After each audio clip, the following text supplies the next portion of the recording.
is the third base umpire as Reese quickly falls behind. No balls, 2 strikes, batting .291, 13 of his last 26, and what a job he has done in the field. He's been unbelievable. We mentioned when we heard Kevin Kennedy and Steve Lyons talking about what Jack McKeon did when he switched Pokey Reese to second base. That was made, the move was made after Brett Boone was traded over to the Braves. Pokey Reese has been just nothing short of sensational defensively. He is a true shortstop playing second. Reese pops it up to the right side. 3 Cubs converge, and the catch is made by the second baseman, Mickey Morandini. 1 down. Well, we talked, and we're going to have to watch in this game. Both these pitchers, and Pete Harnisch throws high fastballs. You get the fastballs up in the strike zone today in this ballpark with the wind blowing out, you're liable to see a circus here. There have been some unbelievable games played in this park when the wind is blown out. You know, each club, not just the visiting team, when they come to the ballpark on a given day, they look to see which way the wind is blowing, because you play a different type of game here. I remember Don Zimmer, who was managing here, said, I played little baseball when the wind's blowing in, and I let them flail away when it's blowing out. Today's one of those days you let them swing away. Well, you saw the note on Barry Larkin. The Reds captain has not homered in 71 games. Larkin's last home run came on June 21st against the Diamondbacks.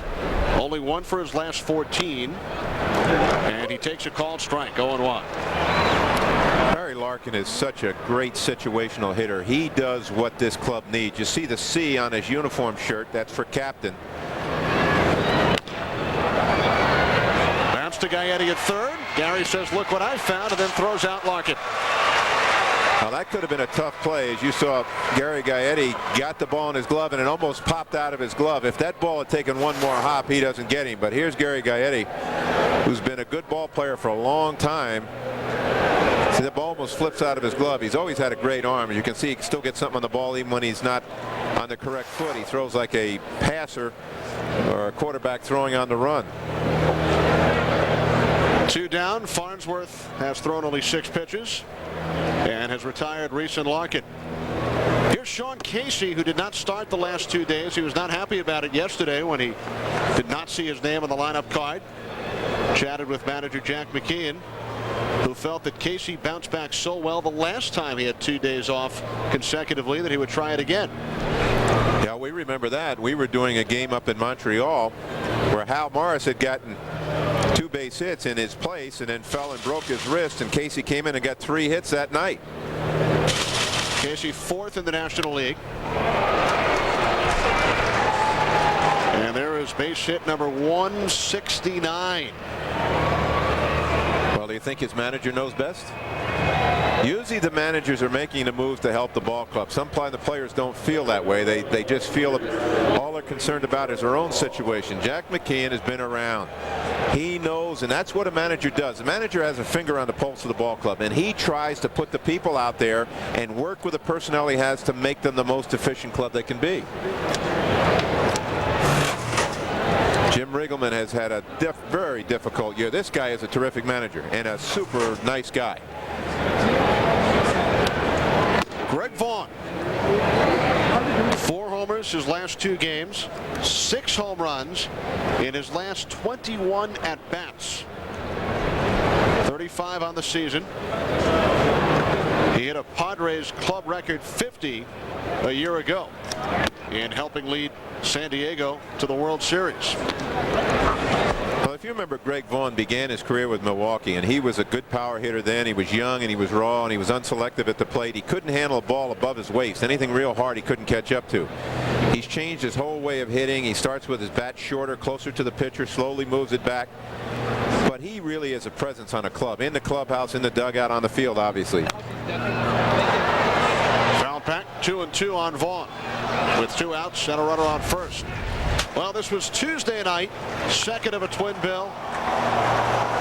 First career 3 home run game and the 14th in the majors this season. And then yesterday, number 35.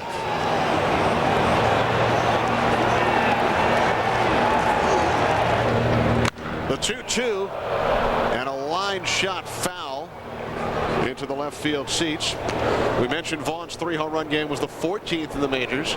Steve Finley did it last night, the 15th 3-home run game in the majors this season, tying a record set back in 1987, matched in 1996. Well, this is the year of the Grand Slam as well, with all the Grand Slam home runs you've seen this year. But Vaughn is really strong. He'd have hit home runs anytime. Farnsworth strikes him out. 1 hit, 1 left. As we head to the bottom of the first from Wrigley with Sammy Sosa due up third. Runs knocking at the door 300 lifetime, and Sammy Sosa's always hit Harnisch well. Lifetime against the Cubs is 8-5. Lance Johnson, first pitch swinging, rifles that to center field for a leadoff single. So the Cubs have the leadoff man on here in the first. Reds have moved up. They are now tied for second in the National League defensively, with the 3-time Gold Glover Barry Larkin at short, along with Casey, Reese, and Boone on the infield.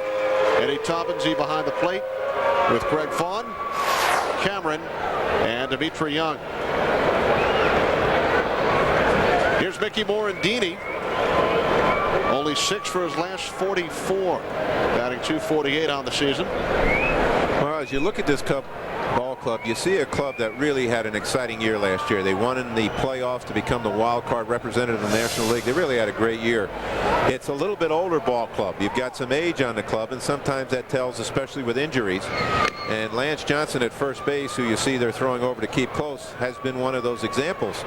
Lance has been hurt most of this year with an abdominal strain right down in his groin. I talked to him before the game, and he said he doesn't feel like he's got a first step quickness yet. And that's interesting because Ed Taubensee, the catcher for Cincinnati, has really had trouble all year long throwing base runners out.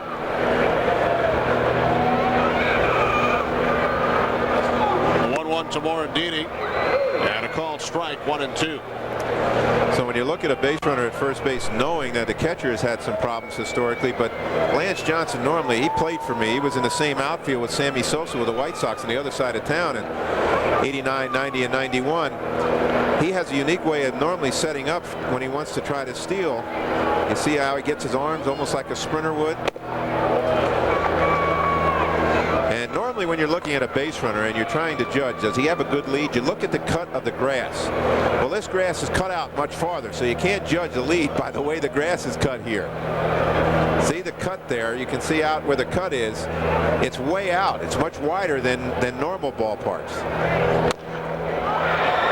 Bounce to the second baseman, Reese, to Larkin for 1. Not in time. Gets away from Casey, but the Cubs stay out of the double play. But you can see the ability to jump over runners, the acrobatic ability, athletic ability of Barry Larkin. Here's Pokey Reese feeding Larkin, and even though Lance Johnson's bearing down on him, you can see Larkin get the throw off up in the air. Now, it's not a good throw, but it shows you the ability and the confidence level that a guy like Larkin has to even try that.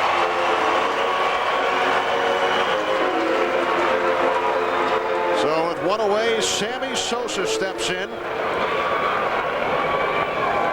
Batting .341 lifetime against Harnisch. 16 for 51 with 2 home runs. No homers his last 3 games. He hit number 58 in the series opener on Monday. And the first pitch low and away for ball 1. Sammy Sosa, when he first came up, was a guy that was very unselective. He would swing at balls that were bouncing in the dirt. He'd swing at balls over his head. He's gotten so much stronger, so much more confident. He has this new batting stance he's used the last couple of years. Pops this one up. It will stay in the ballpark. Vaughn cutting in front of Cameron all the way in center field. Makes the catch. How about the wind on that one? Well, the wind, and also Mike Cameron never saw the ball. Mike Cameron headed back out to left center field, and then he saw Greg Vaughn cutting in front of him. Here's Mike Cameron, who's a sensational defensive outfielder. Came over from the other side of town to Cincinnati, but he never saw the ball. The sun is very tough here, and obviously the wind is too. And the wind swirls. It looked like it's blowing out 1 minute, and then it shifts like it's going to right field the next. 2 away for Mark Grace, and he takes a called strike. Grace Cubs with a base hit can tie his former teammate Rafael Palmeiro for the most base hits in the majors this decade. He's just one behind, and there it is. Morandini on his way to third, and the Cubs have runners on the corners. Grace broke out of a 2-for-32 slump yesterday with 2 hits, and he singles here in the first. You know, when you think about Mark Grace, there's been always, as we said earlier, where some people tend to knock players. They just try to find something wrong with their game. Mark Grace has always been criticized because at first base he doesn't have the big-time power, and yet he's the all-time, actually modern day, let's put it that way, doubles leader in the history of the Cubs, and that's really saying something. And he is a kind of hitter that sprays the ball around. He doesn't have big home run years, and yet he still drives in runs. Here's Henry Rodriguez with runners on the corners and 2 outs. Rodriguez has not homered since August 18th. A span of 16 games. He has 24 on the season. Hit 31 last year. Bounce foul. 1-1. You know, Kenny, when I think about Mark Grace, that kind of hitter coming up, I hated when I was managing to see the opposition send up a guy in a situation in the game that could win the game or drive a run in where the guy could put the ball in play. I would rather see a big power hitter with holes in his swing. I know you can get burned, but there's a chance of getting him out easier. Rodriguez holds, 2 balls, 1 strike. First and third for the Cubs. Morandini, the runner, on third. Grace on at first. Henry Rodriguez, of course, came up in the Dodger organization. When I first saw him, he was an off-speed hitter to begin with. Base hit into right field. Morandini crosses the plate, and the Cubs lead 1-0. RBI number 83 for Henry Rodriguez. I was about to say, when he first came up to the big leagues, he handled the off-speed stuff real well. And that's usually a pretty good indicator that a guy is going to be a pretty good hitter if he uses the whole field and hits off-speed pitches well. Here you can see Henry getting a head start with his front foot, a lot like Sammy, and he gets the ball down in the zone. Most left-handed hitters prefer the ball down in the strike zone. So Harnisch has allowed a run on 3 singles here in the first, as Jeff Blauser steps in and pops the first pitch into the stands behind first base. 0-1. Blauser hit his 3rd pinch hit home run of the season in yesterday's game, tying a club record. Glenn Allen Hill has also hit 3 pinch home runs for the Cubs this year. Runners on first and second, 2 outs, 1 run in.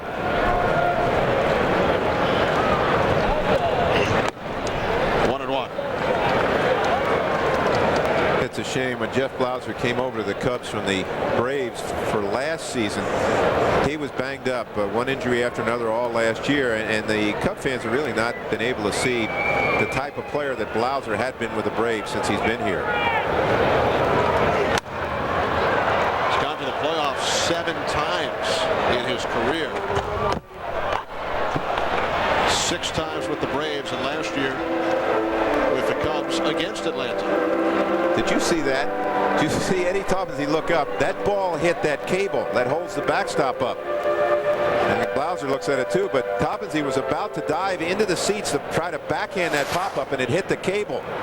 Look at Toppensy. He's about ready to really jump in, and as he jumped that way, the ball hit the cable and went the other way. He's looking around like, what happened? The nooks and crannies here at Wrigley. I got a story to tell you later about this place. I'm sure you have more than one. As Harnisch strikes out Blauser, but the Cubs score a run on 3 hits, and they lead. Cubs beat the Cardinals 2-0. Larry Dierker, now the manager of the Astros, on the short end of that ball game. And I'm sure, Stoney, you'll never forget what happened on August 8th of '88. No, a lengthy rain delay filled 2 hours and 54 minutes. But here on 9/9/99, the Cubs have the lead, and we will hope that continues.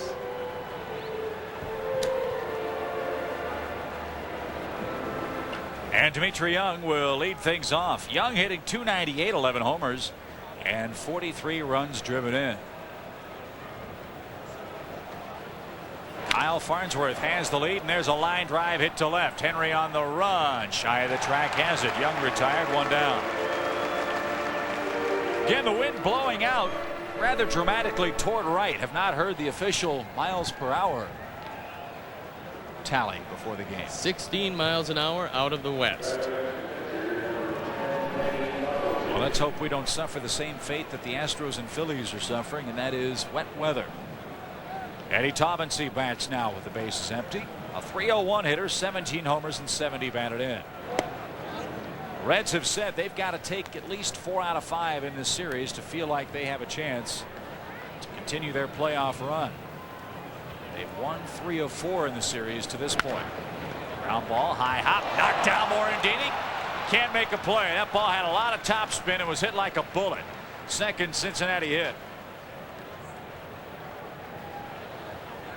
Mickey gets a glove on it, but when he gets to the outfield grass, he can't get his footing. Able to knock it down, then the ball does trickle away, and it goes as a base hit. So Taubensee, who picked up a pinch hit yesterday, starting today, and he's 1 for 1. 1 out, 1 on as Mike Cameron steps in. As you mentioned, came over from the White Sox, spent 4 years on the South Side. Traded to the Reds for Paul Konerko. Cameron missed 10 games recently with a strained hamstring. He returned on Tuesday here at Wrigley and clobbered the first pitch he saw for a home run. Well, he thought he better because the man who replaced him, Jeffrey Hammonds, was red hot in his spot. And you know, there are sometimes when you're young and you feel like you've established yourself, but you're never sure. He came back and said, I better do something big. Jeffrey Hammonds, I still believe that Jeffrey Hammonds, sitting on the bench for Cincinnati, if he stays healthy, got a chance to be a star in this game. But so does Mike Cameron. I mean, you're talking about 2 very good young players. Bounce to short. Blauser, nice throw to second. And they get the force. Taubensee retired, 2 away.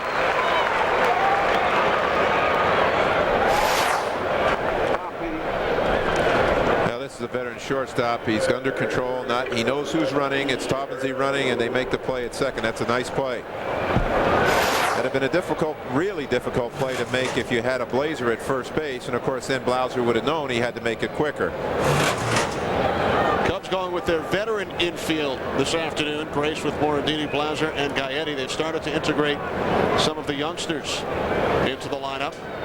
Along with the first baseman Grace, they've used Cole Liniak, Chad Myers, Jose Molina, Jose Nieves. But today the veterans' turn.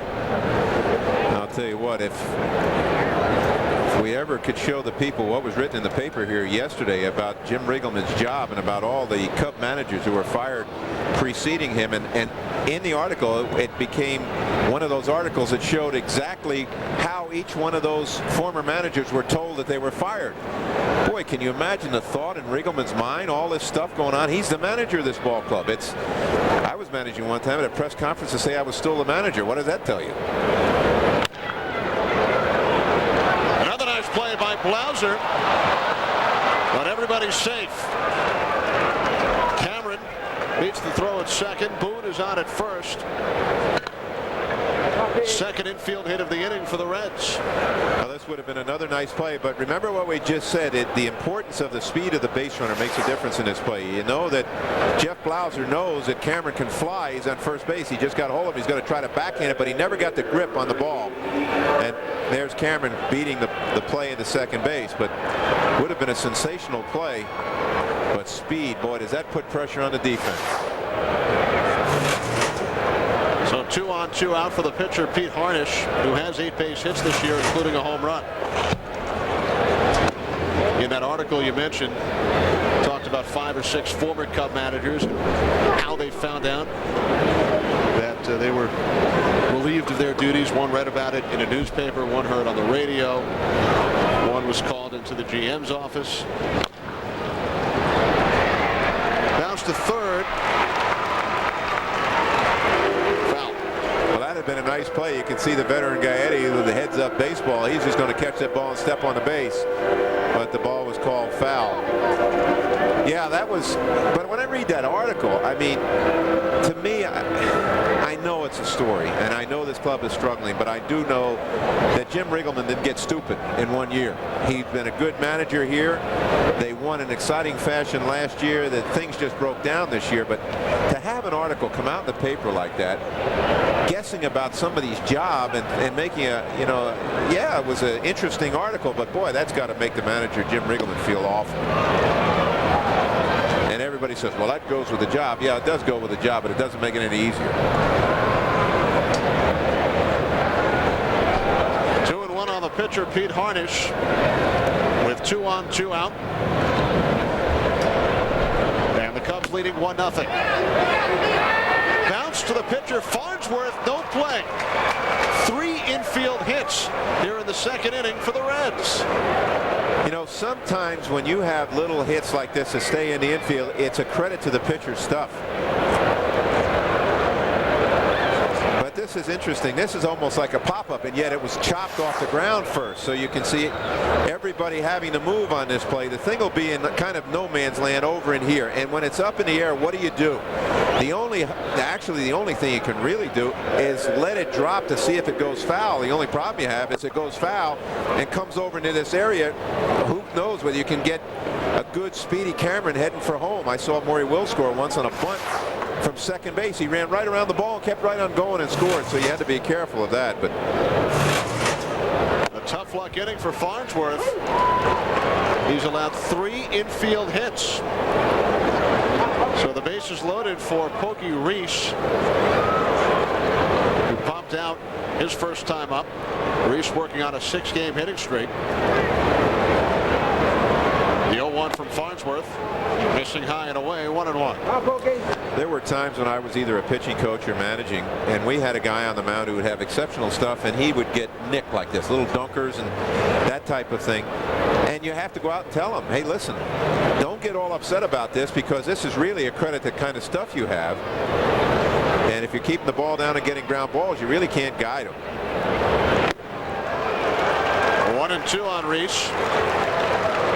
He's induced 4 consecutive ground balls after Young flied out to start the inning. Well, a couple of them were hit hard, so you can say, okay, well, there's a reason for that. The one ball that Taubensee hit was hit real hard. Pokey Reese batting .290 this season. Foul back to the screen. So the count remains 1 ball, 2 strikes. 2 outs, top of the second inning from Wrigley. Sammy Sosa 0 for 1. Flied out to left in the first inning.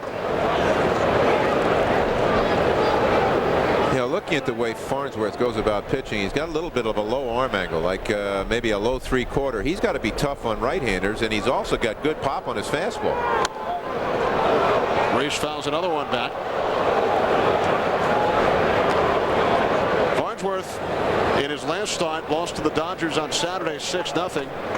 But in his start just prior to that, also against the Dodgers in Los Angeles, he threw a 2-hit complete game shutout. Yes.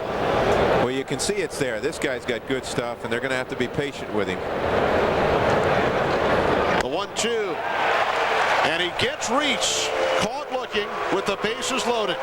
Second strikeout for Farnsworth. 1-0 Cubs.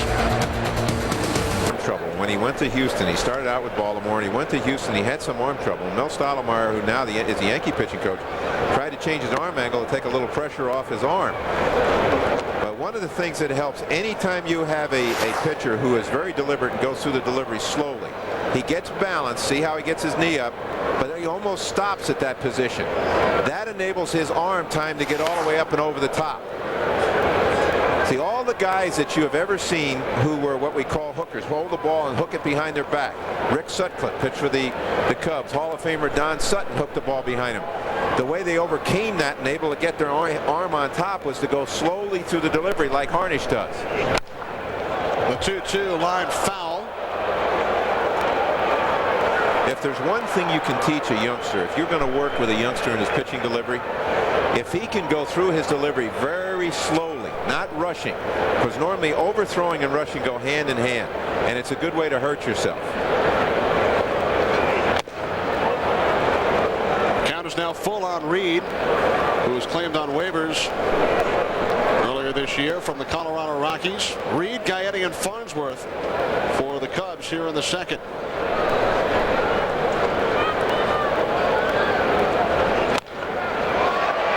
Base hit down the right field line.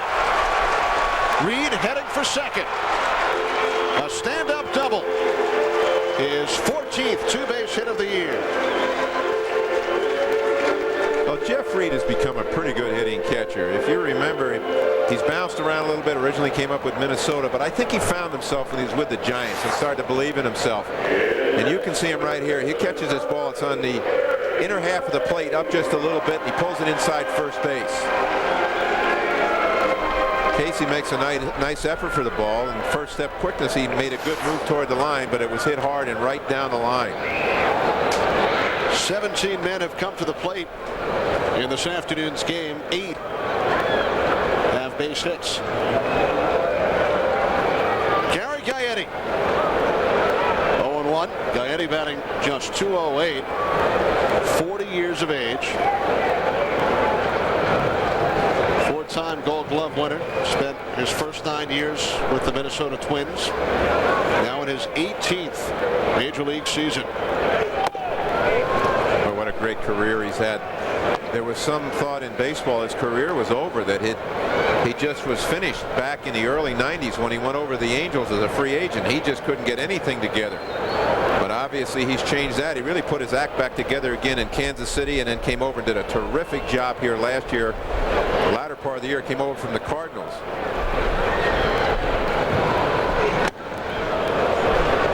One ball, 2 strikes on Gaetti, with the pitcher Farnsworth waiting on deck. You know, Kenny, we've talked so many times in our telecasts about how hitters make adjustments throughout their career and even during a season. Gary Gaetti's stance and where he holds his hands almost about the identical same spot as when he first broke in. He has not changed it much. He's maybe opened and closed his stance just a hair, but his hands are in the same place. Ground ball to Reese at second. Throws out Gaetti as Reed moves over to third. So Gaetti does his job with the ground ball to the right side to advance the runner. Well, that's inside baseball, and Gary Gaetti's been around a long time and knows how to play the game and is very team oriented. And you could almost see him approach that pitch knowing that he was going to try to do something with it to move Jeff Reed to third base, and sure enough, he shot it to the right side. So with 1 out and Reed on at third, here's the pitcher Kyle Farnsworth. 3 for 28 so far this season. Harnisch has allowed a run on 4 hits so far.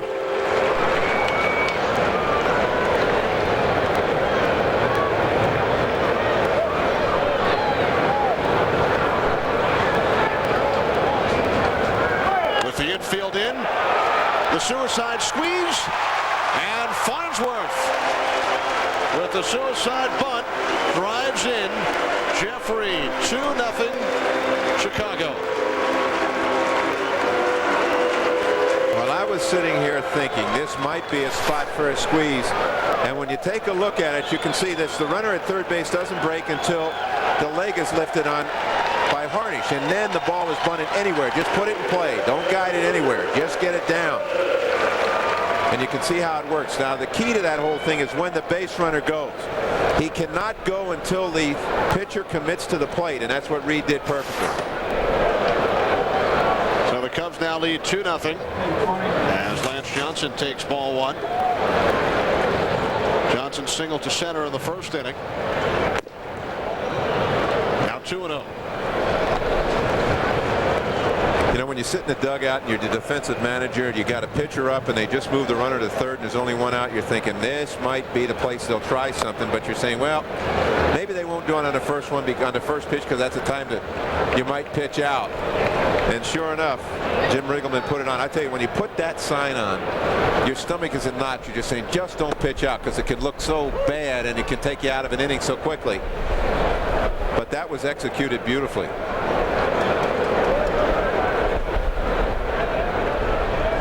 The 3-1 to Lance Johnson. In the air, right center. the catch is made by Dimitri Young, but the Cubs add another run on one hit, and they now lead the Reds 2-0. Wrigley with the Cubs leading the Reds 2-0. As we head to the third, Kenny Albert with Jeff Torborg on Fox Sportsnet Baseball Thursday. Well, Jeff, those seats starting to fill up. Need a parachute up there. Those are all new. That's all. They bought stadium seats and put them on the roof over there. How about that?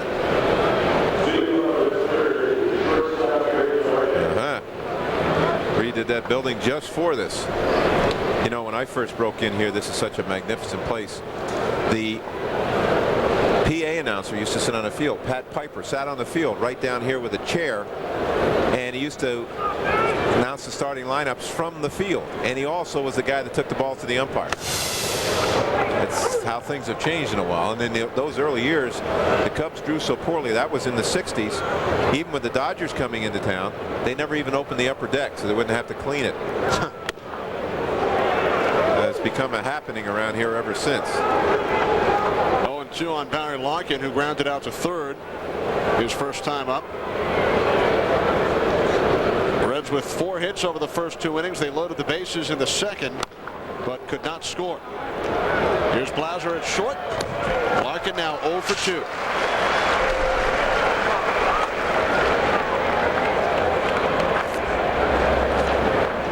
I was going to tell you a story that when I was playing here back, must have been it was either 1964 or 1965.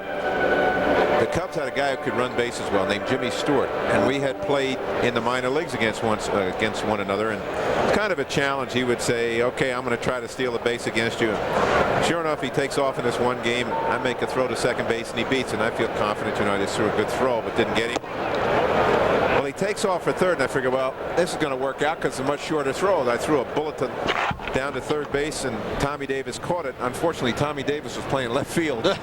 So Jimmy Stewart then trotted home, and to show the fans that I didn't do this all the time. Sean Casey into center. Lance Johnson backtracking, and he was unable to make the catch. Johnson was under it, and the wind took it all the way to the ivy. And then Casey was nearly caught a couple of steps off second. Initially, it looked like it would be an easy catch for Johnson. Well, we've been watching, and we talked about Mike Cameron for Cincinnati struggling with the wind out here and the sun, but Lance knows this field. He's played here before. You can see he's putting his arm out to find out where the wall is, but he just couldn't stay under that ball. And Casey's not sure what's going on either, and he comes running around second base, and then he realizes the ball's over Lance's head, and he stumbles. That's not the most athletic move right there. And then he doesn't realize it, and he should, because he's at first base and he does the same thing. Mark Grace was coming in behind him. This is a very difficult outfield to play right now.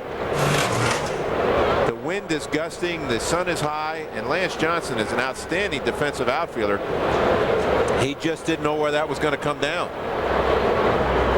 Second hit of the game for Casey. Here's Greg Vaughn. Vaughn takes ball 1. I'll get to that story later. I want to watch Vaughn hit here, but we'll talk about uniqueness in this ballpark. The winds are really swirling. We've seen it on a couple of occasions. Back in the first inning, Vaughn made a catch in center field, and he's the left fielder.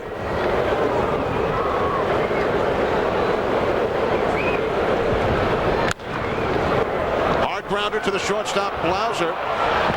Throws across, 2 away.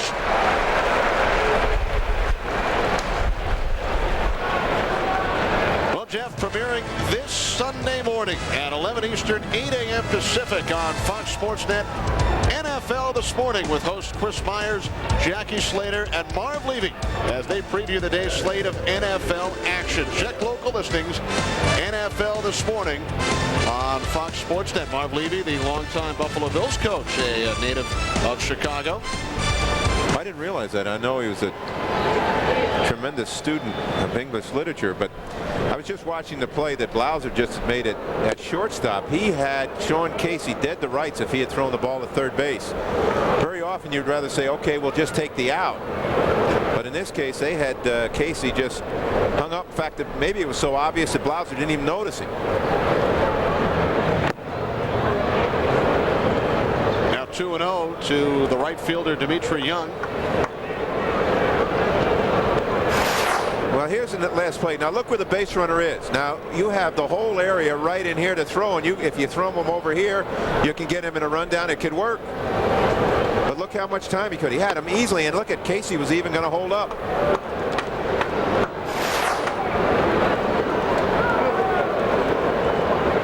But instead, the Reds have a man on third, and a 3-0 count to Young. And Dimitri walks on 4 pitches. First walk issued by Farnsworth. In fact, it was the first 3-ball count. You just wonder if a situation like that, you get a runner at third base, it affects your young pitcher a little bit, which would make that play even bigger than if you had gotten a runner at third. A lot of people say, well, okay, you're getting a rundown. If you stay in a rundown long enough, the hitter will get to second anyway. Maybe not. Maybe not. You take your chances if you can cut down that run and go into third base. First and third for Eddie Taubensee, who picked up an infield single in the second inning.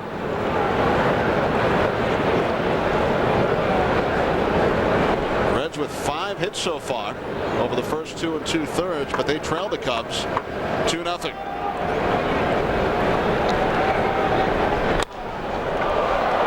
Lifted into the right field corner, and Sammy Sosa makes the catch to end the inning. And the Reds have left 6 men on base over the first 3.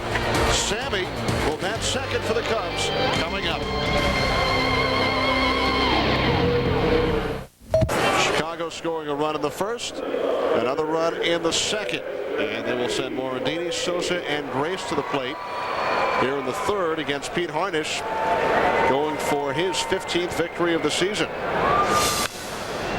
Morandini swings at the first pitch and grounds out to the second baseman Reese. 1 away. It's Sammy time again. He brings electricity to the park just like Mark McGwire does when they step up, because you just look and you can almost project seeing one flying out of the ballpark. He is so strong. He's changed his hitting style over the last couple of years. In fact, he got an idea a little bit from watching tapes and actually watching Chipper Jones with the Braves. And he took a tape of what Chipper does with his front foot, where he starts wide and taps it back. And what it does, it keeps your weight back and keeps you more on the ball. As I mentioned to you earlier, when Sammy was a very young player, he tended to swing at anything thrown up there. He was the old Bible hitter, thou shalt not pass. I used to kid him. I'd say, Sammy, I think you got a better hop. You got to get a better hop on that ball. It's got to be a little better chance of hitting it after it bounces. But look how he's filled out in the shoulders and the arm. He is a massive man now. 2 balls, no strikes on Sosa. Well, he's so strong. When he first came up, he loved the ball down. He had trouble with the ball up in the strike zone. Nowadays, he can get to the ball up and down, but you can still throw the ball by him upstairs. But because he's become more selective on the breaking balls, that's why he's such a good hitter now. Now 3-0. The crowd not happy that Sammy has not been given a pitch to hit.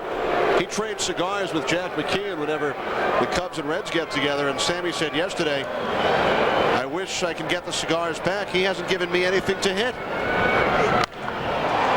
Popped up to the right side. Pokey Reese in shallow right field, and Sammy is now 0 for 2. Well, we were also talking about how the wind is blowing. It makes a major difference. But here you take a look at what Harnisch is trying to do. 2 breaking balls to start him off. Fastball away.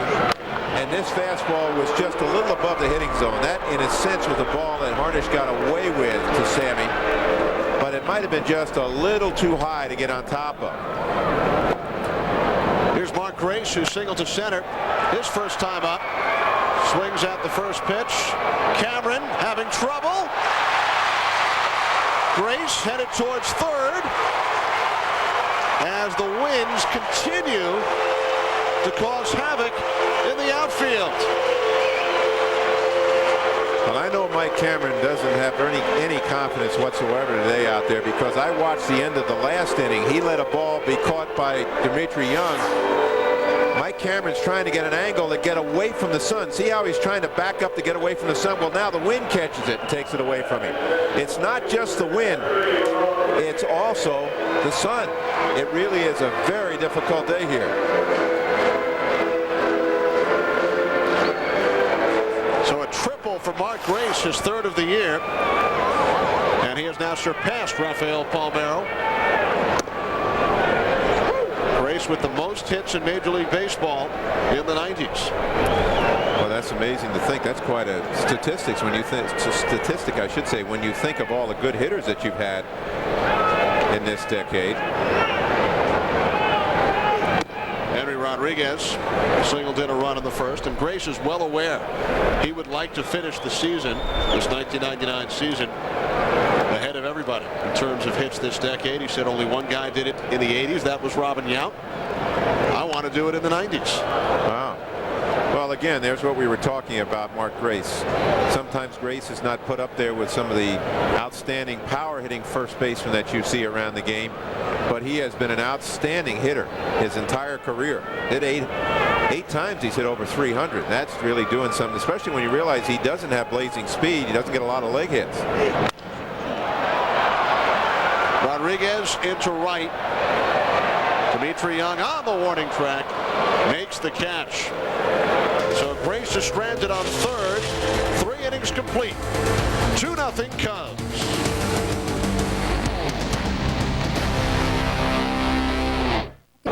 Welcome back to Wrigley Field. Top of the 4th inning.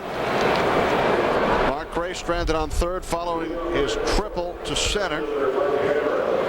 Mike Cameron having all kinds of trouble with the wind and the sun, and Cameron will lead things off for the Reds. Here in the top of the 4th, we've had at least one base hit in every half inning so far. The Reds have stranded 6 base runners and the Cubs 3. Cameron reached on a fielder's choice his first time up. 10 hits in the game, Jeff, including 3 infield hits and 2 wind-aided hits. Now, we talked in the beginning of the game about what the wind can do to this game in this ballpark. It's a lot like when the wind's blowing out here. It's a lot like what Candlestick can do to you. The ballpark in San Francisco, when it was open and called Candlestick, there was a circus. I mean, there a pop-up would go up. There's no telling where it would end. There's guys running all over the place, and the dirt was flying. Ball 2 now, 2-1 on Cameron. But to see what's happened today, when you've got 2 very good defensive center fielders and you can see the wind blowing through the ivy, that gives you an idea how it's gusting out there. But 2 good defensive center fielders who look like they've never played here before.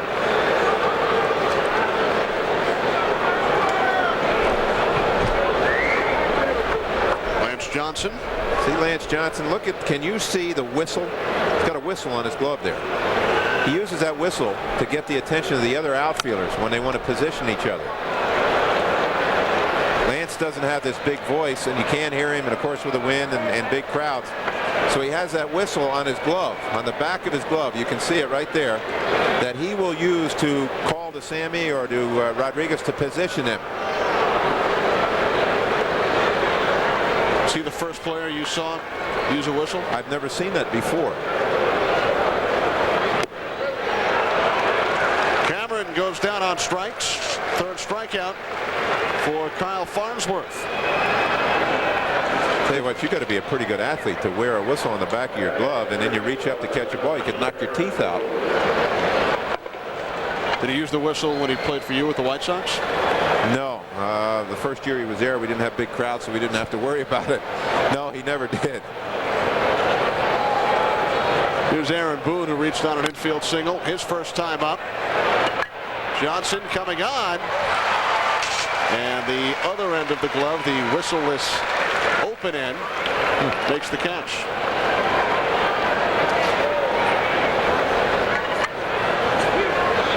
Well, Jeff, this Saturday on Fox Sports Net, our slate of college football continues. Some of you will see Wake Forest and Army, others Duke against East Carolina, Iowa Iowa takes on Iowa State, and it will be Stanford against Washington State.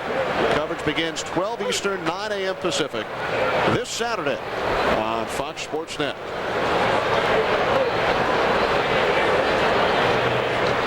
Pete Harnisch reached on an infield hit, his first time up.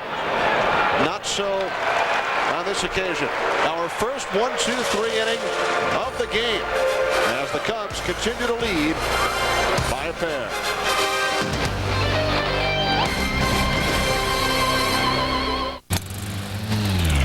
The Reds 2-0 as we move to the bottom of the fourth. Our trivia question this afternoon brought to you by Sherwin-Williams. Greg Vaughn has 35 home runs this year. Who was the last Red to hit 40 home runs in one season? The last Red to hit 40 home runs in a season. Greg Vaughn just 5 shy. For the Cubs here in the fourth, as we take a look at Vaughn, Jeff Blauser, Jeff Reed, and Gary Gaetti will face Pete Harnisch, who's allowed 2 runs on 5 hits over the first 3. Blauser swinging at the first pitch. Flies out to Dimitri Young in right. Well, a much different story today, at least offensively for the Reds, with Pete Harnisch in the mound. In his last start Saturday, the Reds scored 22 runs, including 9 home runs. They've been blanked so far this afternoon. I was listening to that game. I was driving from the Philadelphia area, and I was listening to that game. I could not believe one after another after another. That was a pretty good ball game to start with. Reds won the game 22-3. They had a National League record 9 home runs. Mark Lewis hit the 9th. His bat and the ball have both gone to Cooperstown. Reds set a Major League record with 14 in 2 consecutive games. 9 on Saturday, 5 more on Sunday. And then in the second game of the doubleheader here at Wrigley on Tuesday, they hit 6. 22 in the last 6 games. A record of 25 over a 6-game stretch set by the 1977 Boston Red Sox. And it's surprising we're talking about all that explosion. Of course, we've got a ways to go in this game, but they haven't done anything in this ballpark with the wind blowing the way it is. It used to be we'd say keep the ball down because any fly ball, we've already seen a couple fly balls go over the center fielder's heads, but you can see if you really hit a ball pretty well and got under it where it would go. But young Kyle Farnsworth has kept the Reds at bay. He's got pretty good stuff. You know, watching him throw from the low arm angle, you can see why right-handers have trouble and why left-handers have to see a little action on the ball, and he's getting ground balls. Jeff Reed draws a base on balls. First walk issued by Harnisch. So Reed heads down to first with 1 out in the Cubs' fourth. Now, we talked about Gary Gaetti. He's had big home run years in the past. He's very strong. He's got his hands out away from him. He's the kind of guy that hits these towering fly balls. And you hit a towering fly ball anywhere from right center to left center right now, and it might go out of here. Broken bat grounder. Pokey reached to first, 2 away. Bat went farther than the ball. Well, that ball was hit right off the end of the bat, and it broke the bat in half. And Ed Taubensee just handed it to the little bat boy. All that's left of the bat.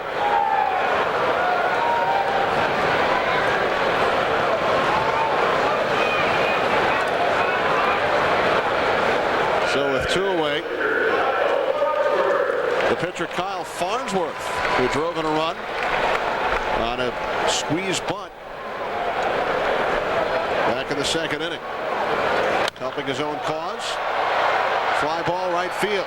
Dimitri Young, and that will do it for the Cubs in the fourth.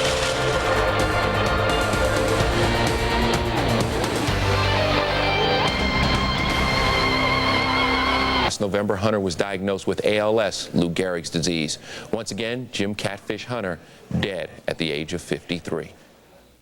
This has been a special report from Fox Sports News. Back at Wrigley, we are saddened by the news, the passing of Jim Catfish Hunter, one One of the great pitchers in the 1970s with the Oakland A's, the New York Yankees. Member of those championship clubs in Oakland and then New York. 224 career victories. 1965 through 79. I was with Jim with the Yankees his last year with the Yankees, and I was so impressed with him, never having known him before, how down to earth he was. I mean, here was a big star, Hall of Famer, really a good guy, very sensitive, family oriented. Pokey Reese rounds out to Gary Gaetti to start the Reds' 5th. And he's been battling Lou Gehrig's disease, ALS, and it's just such a debilitating disease. And he was a battler all the way along, and he was trying to raise money for it. He and his family. It's a very sad situation. And also down in North Carolina this week, the funeral of Drew Cobal's wife. Drew Cobal, of course, replaces an umpire just recently, and his wife passed away of cancer. We send along our condolences to Drew and his family. Drew Coble, one of the good guys in this game and one of the outstanding umpires. Shame to see him go, and obviously it's been so difficult for him and his family. Terrific article in Sports Illustrated just 2 weeks ago about the Oakland Athletics of the early 1970s and their owner Charlie Finley, and the number of anecdotes from Catfish Hunter. Despite the illness, he was able to chat with the writers, and some great memories from Catfish and Reggie Jackson and Sal Bando and Joe Rudy and that entire Oakland club. Boy, were they a great team. They had one common enemy, Charlie Finley. But Catfish was so funny. I mean, he had a tremendous sense of humor. Barry Larkin, fly ball right field. 2 away.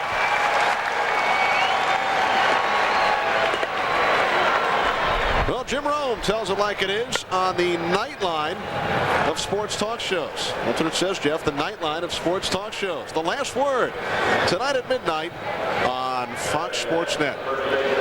Getting back to those Oakland A's clubs, after reading the article in SI, it sounds like they had some other common enemies, each other. There was a lot going on in their clubhouse, without a doubt, but if there was one influence in that clubhouse who was really a professional, there were several of them, but Catfish was one of them. Sean Casey on the check swing grounder, thrown out by Morandini. Farnsworth threw only 6 pitches in the inning. A 1-2-3 fifth. We had at least one base hit in each of the first 6 half innings, but none over the last 3. Lance Johnson 1 for 2. Cubs leading 2-0. 2 runs on 5 hits for Chicago. No runs on 5 hits for Cincinnati. The Cubs, should they hang on, Jeff, this would be their 1,000th victory over the Reds all time. They have 999 in a series dating back to 1890. Sean Casey will take it himself. 1 out. Well, we asked you just a short while ago, our Sherwin-Williams trivia question, who was the last Red to hit 40 home runs in a season? Greg Vaughn has 35 this year. And it was 21 years ago, George Foster hitting 40 in 1978. Mickey Morandini takes strike 1. We talked about the major difference in the Reds ball club when you bring in a big power hitter and set him in the middle of the lineup. It makes a major difference. Casey again. 2 out. And obviously pitching sets the tone, as you can see in this particular ball game. For an example, we've had good pitching and a couple defensive lapses only because of the conditions, the wind conditions, that Sammy Sosa heads to the plate. You know, you don't even have to look down in the field. You can hear the people start when he starts out of the dugout. But the Reds thought their pitching was going to carry him more because of the deal with Denny Nagel, and they signed Steve Avery. Well, those guys have been banged up. part of the year this year, and so it's been a lot of offense and good defense and some other names that have picked them up. And of course Harnisch has been very, very consistent for them over the last 2 years. Strike called, 0-1. Sammy Sosa 0 for 2, fly to left in the first inning, and popped out to the second baseman Reese in the third. Well, we talked earlier about how Sammy Sosa has changed. Most hitters do change and make adjustments to their career. Sammy has really changed his approach to hitting what with his lower body. There's a drive to center. Cameron back, and he watches number 59.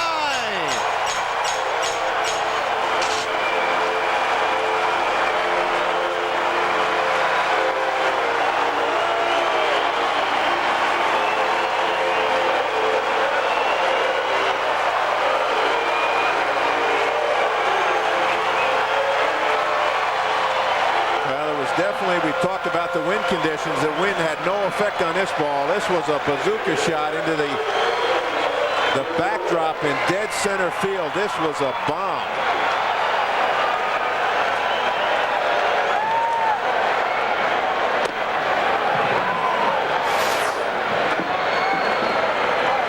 That ball is up in the middle of the plate, and Sammy Sosa does not miss it.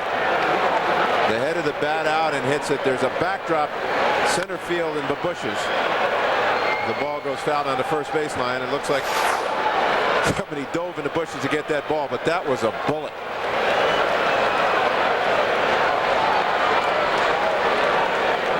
'35th solo home run for Sammy Sosa. So if you took his solo homers and erased all the others, he would be 6th in the National League. He has as many solo home runs as Vaughn, who leads the Reds, has total. As they change the sign, home run number 59 on an 0-1 pitch here in the 5th inning. His 3rd career home run off Pete Harnisch. Now the 1-2 to Grace. Missing inside, 2 balls, 2 strikes. And you wonder how much this baseball might be worth someday.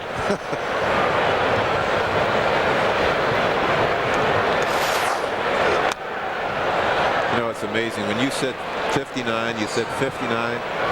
In my mind, I can't register 59. After what happened last year, you're saying 59. This guy finally got it. That backdrop there didn't used to be bushes. At one point, it was artificial turf that they put up there back in the 70s. Grace with a bloop to right. When it left the bat, it was headed towards right. It dropped in right center. And that was a broken bat. And you're right, the way the outfielders are defending the ball over their heads and the way the wind's blowing around, they're being very careful. And that was a bloop just in no man's land. That's 5 consecutive hits for Mark Grace. 2 for 2 yesterday, 3 for 3 today. One's a broken bat, one was wind assisted. It doesn't matter, you take them all. And he is now pulling away from Rafael Palmeiro. Started the day 1 behind, is now 2 ahead of his ex-mate. But Kenny, can you really think about 59 home runs? I mean, who knows what he's going to finish at? But before, when you think about where these numbers were, it's incredible. And these numbers are incredible, too. I don't think anybody would have guessed that Mark Grace was the guy leading in hits in this decade. I don't think that'd be the name that would jump out at you at first. That shows how consistent he has been. But you know what I'm saying about those numbers? Grace always chatting. And you saw our league leaders, brought to you by Toyota. Big swing, Henry Rodriguez. Now 2-2.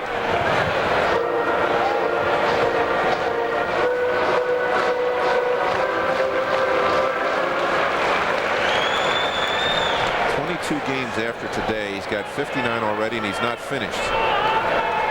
Today, it'd be interesting to see what he could do. With the season-ending series against Mark McGwire and the Cardinals. Nice over-the-shoulder catch by Reese. But the Cubs extend their lead thanks to number 59 off the bat of Sammy Sosa.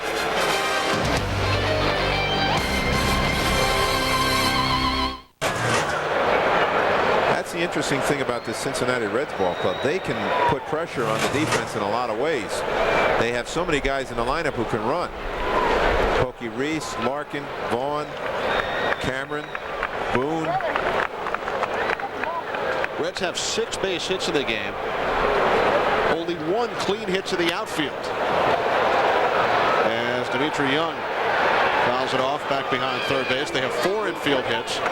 Casey's wind-aided double back in the third, and then Casey had a clean single to center in the first inning. Well, going into this inning, Farnsworth had only thrown 60 pitches. He only had gone to a 3-ball count once. He retired before that infield hit 7 straight. He's doing a nice job. This first I've seen him up close. I get a feeling if this kid gets his feet on the ground, he's got a nice live loose arm and throwing from that low arm angle, and if he can make his breaking ball be sharp for that. That's the only thing you worry about. If somebody starts dropping lower and lower, like Jeff Weaver, the right-hander with Detroit this year, he got a little lower. Then his ball was a frisbee. It wasn't as sharp on a breaking ball, but he's very effective against right-handers. Nice play by Reed. That was one of those do or die, just kind of slapped at it to try to keep it in front of him. The ball in the dirt, and you have a runner on, you got to somehow get in front of it and stop it. He used his glove on that. 1-1 on Dimitri Young, nobody out. Ball the runner on first. Top of the 6th inning with the Cubs leading 3-0.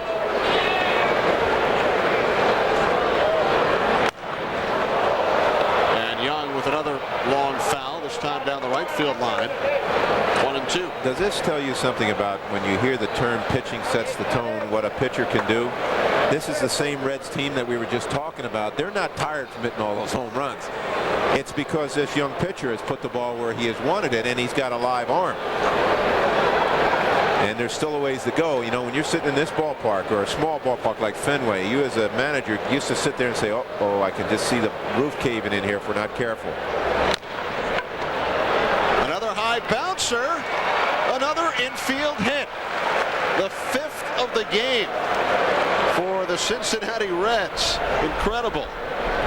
You know why it's incredible too, Kenny, that Farnsworth is not a true sinker baller. Now, if you had somebody who had real good life, a true sinker baller like Kevin Brown, you could see all these infield hits. Here's another one. And I guess I'll tell you what else the case could be. This field might be really baked hard because every ball you see is bouncing really high. High choppers. First and second for the catcher Eddie Taubensee.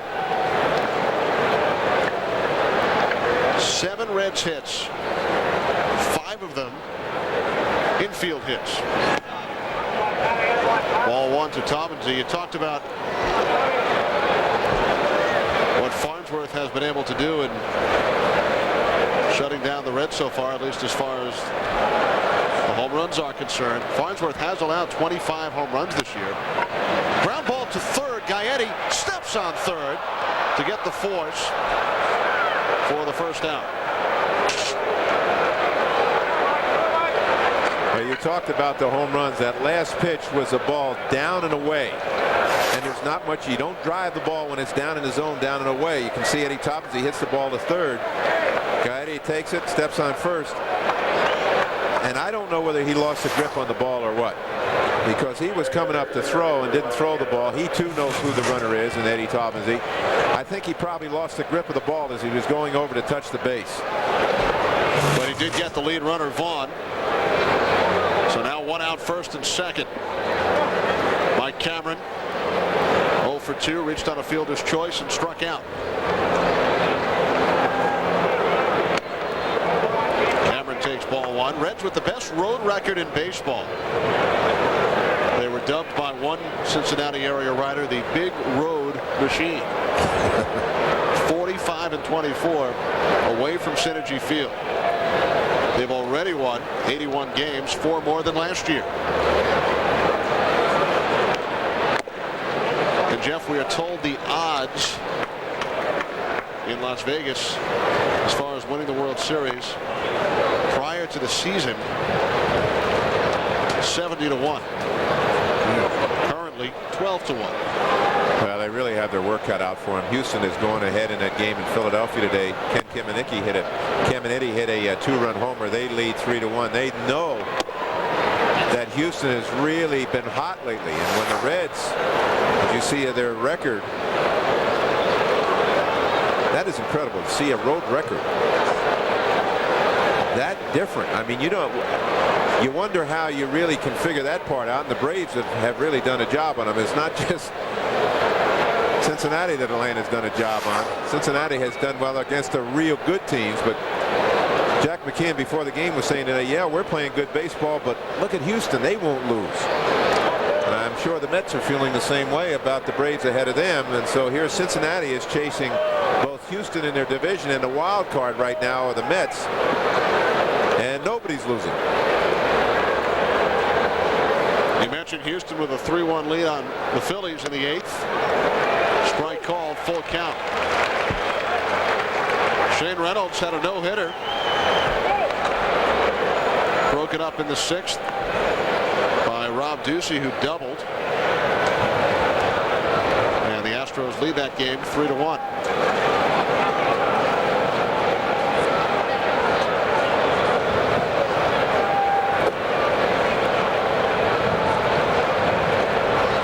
First and second, one out. Cameron fouls it off down the right field line. And Jack McKeon has some action in his bullpen. Scott Sullivan, and what a job he has done handling his bullpen. Sullivan and Graves, Gabe White, Scott Williamson. I mean, he's just done a tremendous job juggling that bullpen. Stan Belinda. You wonder if Harnisch's shoulder is giving him some problems. In the air to left center. Lance Johnson for the second out as Dimitri Young moves over to third.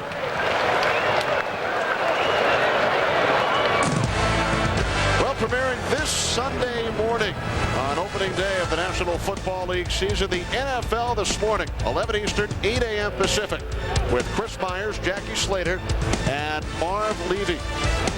From 11 a.m. Eastern to noon, proceeding Fox NFL Sunday. 2 hours of NFL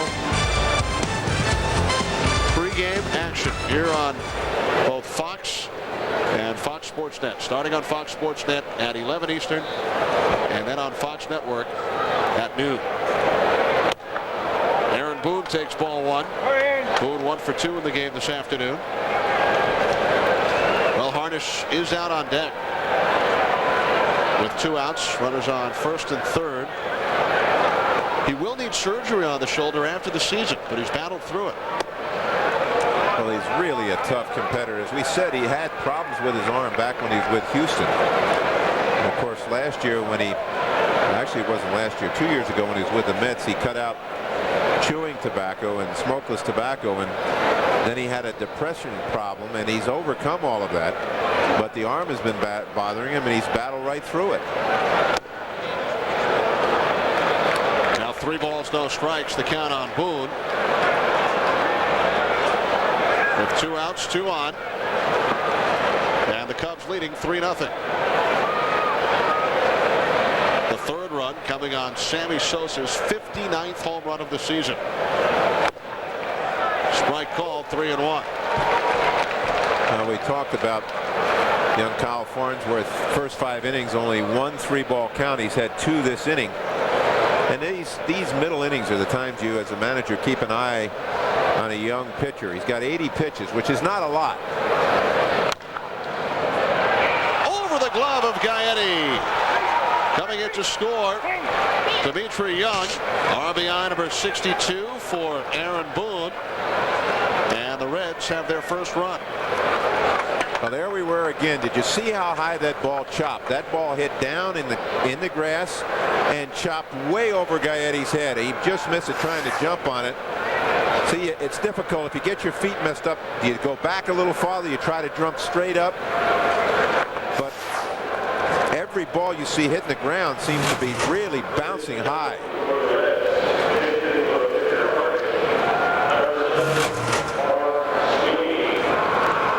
So the Reds finally score on their 8th base hit of the game. And now Jack McKeon will pinch hit for the pitcher Pete Harnisch with runners on first and second and 2 outs, sending Mark Sweeney to the plate. Sweeney outstanding this season as a pinch hitter, 8 for 19 with 2 home runs. He pinch hit in both games of Tuesday's doubleheader here at Wrigley and came up with an RBI single and a double. Ranked 5th in batting in the International League this year at .322. So Sweeney will bat for the pitcher Pete Harnisch. If you're Jim Riggleman, the manager of the Cubs, he's saying, I just hope this isn't continuing this crazy year we've had, this downward spiral, because they've had hops go against him. His young pitcher's in trouble right now. And Sweeney lines the first pitch into center field. And the Cubs lead has been cut to 3-2.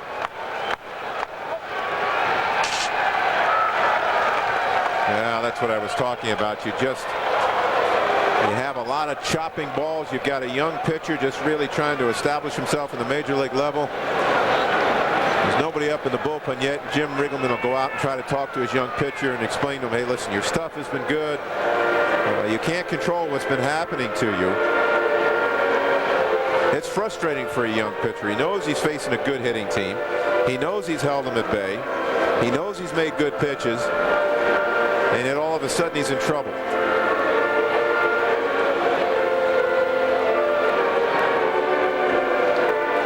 He's allowed 4 hits this inning, 2 infield hits. Back-to-back run-scoring singles by Boone and Sweeney. So the Cubs lead is now 3-2 with runners on first and second, and Pokey Reese stepping in. Reese 0 for 3 this afternoon. He struck out with the bases loaded in the second.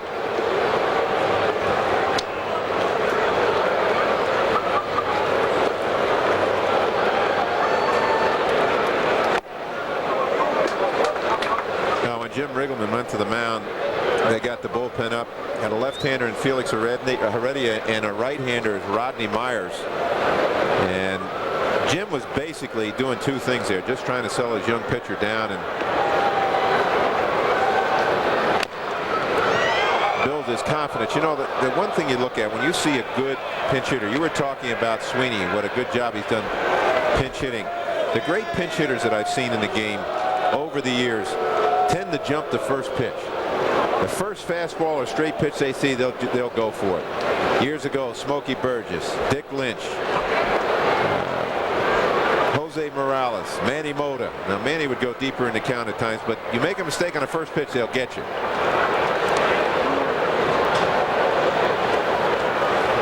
The 1-1 to Reese, popped up to the right side, foul territory.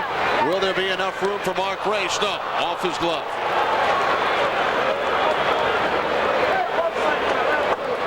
That is a real tough play, looking up into the sun with the wind blowing. But anytime the first baseman has to go down in the bullpen area, the outstanding first baseman I've seen in my time are really good at it. And I don't know how they do it, especially when you get near a wall like this. You got a brick wall here, it could just tear you up. I just saw Grace look at his elbow, probably scratched himself all up on that cement wall. He's probably been there before. I think you're right. The years that he spent here, the job that he's done for this organization. 1-2 on Reese, 2 outs, 2 on, 2 runs in. This one will be playable. Morandini. And that will do it for the Reds in the 6th, but they scored 2 on 4 hits to pull within a run. Baseball Thursday. The sausages are on the grill here at Wrigley. Look pretty good. Take care. Really do. I'll tell you, a couple of those up here. Magnificent day here in this ballpark. You can see the shadows starting to creep toward home plate. Latter part of the season here, it can really be difficult once they get out between the hitter and the pitcher. And the pitcher is 28-year-old right-hander Scott Sullivan. in relief of Harnisch. When Sullivan retires his first batter this inning, he will become the first Reds reliever with consecutive 100-inning seasons since Pedro Borbón back in the 70s. He's pitched 99 2/3, which leads the National League. He led the league last year with 102 innings pitched. Well, there's a lot of talk. You know, you ever hear the saying, well, that I've never seen a bowler with a sore arm. Well, look how he throws. He throws like a bowler. And then somebody will say, well, it's a rubber arm. I don't believe in that. But there are guys that have deliveries that put a lot less stress on their arm than other deliveries. Now, he throws them down under. The only thing he could really hurt himself is scratching his knuckles on the dirt if he gets too low. But he is very tough on right-handed hitters. Foul ball into the Cubs bullpen. 1-2 on Blauser, who's 0 for 2 in the game today. Watch where those arm angle is. You can see where he is. He comes, his hands on top of the ball, but he comes from the side. And he can even get a little lower than that. Now, he left a hanger on the inside part of the plate. Called strike 3. So Sullivan enters the 100-inning plateau in style. This is a heck of a pitch. The pitch before this was a breaking ball he left inside, and Blauser pulled it. But this is nearly a perfect pitch. Coming from that arm angle, look where it is, right on the outside part. By the time Taubensee catches it, it's a good 5 inches off the plate. Reds bullpen has been outstanding this year, although they've struggled as of late with an earned run average over 7 their last 9 appearances. But what a job they have done, led by Sullivan, Danny Graves, Scott Williamson, who went to the All-Star game as a rookie up in Boston. Jeff Reed has reached base twice in this afternoon's game, doubled and scored in the second, walked in the fourth. You know, if you use your bullpen a lot early in the year and through the middle of the summer, in the heat of the summer, when you get down to that last month, they're a little tired. You're seeing it happen with the Mets bullpen now that has been just outstanding all season. If you have to rely on them that much, it catches up to you. John Franco has returned to the Mets bullpen after missing about 2 months. And as soon as John came back from the injured finger, Turk Wendell went down with an injured finger. They say his is not as bad as Franco's had been. But Dennis Cook has struggled a little bit lately. Base hit for Reed. A single to right, so he has now reached base all 3 times up today.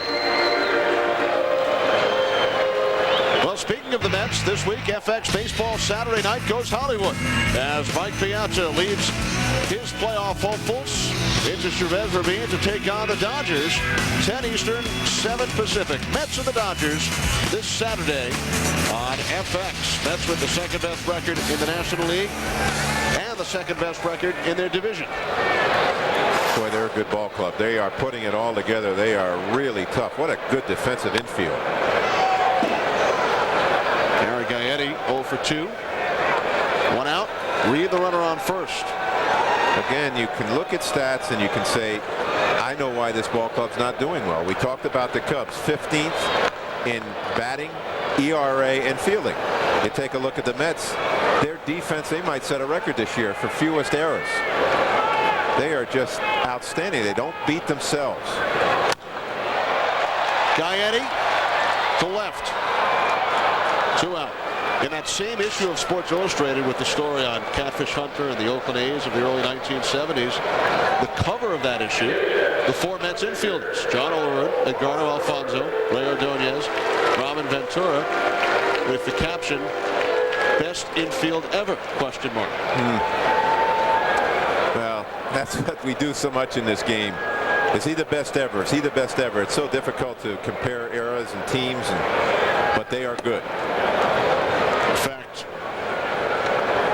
little sidebar to the article, went through the top 10, at least in their minds, the writers' minds, top 10 best infields of all time. Robin Ventura, of course, played with that White Sox team across town from here. Won several Gold Gloves. In fact, when it made a just indelible imprint on me managing the White Sox in 1990. in Comiskey. We won 94 games. We're the youngest team in baseball. But in the middle of the year, in July, we brought up Lance Johnson. We traded for Sammy Sosa, brought Scott Fletcher over, and we brought Robin Ventura up the end of '89. All of a sudden, we had a real good defensive team. It's amazing how much better we looked on the field and how much better our pitching staff looked. Farnsworth batting for himself here in the 6th after struggling in the top of the inning. So what we were saying, we were talking about now, here's this Cincinnati ball club defensively, tied for 2nd in the league in defense, with an excellent bullpen, good pop in the batting order. Farnsworth, oh, what a play, what a catch by Pokey Reese, robbing Farnsworth of a base hit. Outstanding defensive play by Reese. 6 innings of the books. 3-2 Cubs. Get 0 for 3. Only 1 for his last 17. And when you were telling that stat about how long it's been since he did a home run, I thought today would be the day with the way this wind is blowing. But young Kyle Farnsworth has kept the ball down and kept it away from the power of the Reds. Farnsworth drafted in the 47th round back in 1994. As a junior in high school, he was cut from the team. You never know how somebody's going to progress through their career. Speaking of progressing, what an outstanding career Barry Larkin has had. He's one of the best situational hitters in the game. He'll do what his team needs. He can hit the ball all over the place. He power on the fastball up in the zone. Situational hitting sometimes is lost. A lot of people talk about hitters being selfish. All they're going for their stats. Barry Larkin's not that way. He wants to win, a point he made clear during the offseason after the Reds traded Aaron Boone's brother Brett. Nice play by Farnsworth off the mound. Larkin felt the Reds were not heading in the right direction after they traded Brett Boone. And he voiced his displeasure to the front office and is thrilled at how things have turned around. Well, of course, Brett Boone had a great year last year when you think about it, but bringing Vaughn over changed his mind quickly. As Sean Casey steps in, a reminder this Saturday on Fox Sports Net, college football action. Some of you will see Wake Forest and Army. Duke takes on East Carolina, Iowa, and Iowa State. And it will be Washington State meeting Stanford beginning at noon Eastern, 9 Pacific on Fox Sports Net. Sean Casey 2 for 3 today. He led the National League in batting for just about 2 months earlier this season. The average was up as high as 374. He's gone through a couple of tough stretches. Entered play today, 337.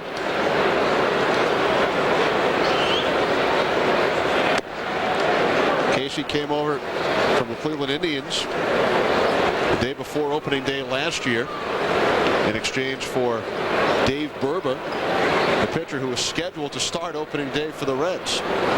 Burba's done a nice job in Cleveland, but Casey went to the All-Star game this year and should be a star for years to come. Well, you know, you take a look at him, as big as he is, you wouldn't think he'd be the kind of hitter he is. An average hitter. A guy can hit for average. You can see how he's progressed so far this year. And he puts the ball in play. Hits it all over the field. He's hit for high average all through the minor leagues. Now he's starting to show power with it. You're right. Before his career is over, Jack McKeon has been quoted saying before his career is over, he's going to win some batting titles and be one of the outstanding hitters that this game has seen.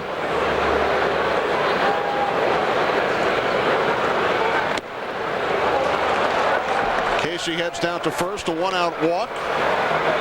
Second walk issued by Kyle Farnsworth.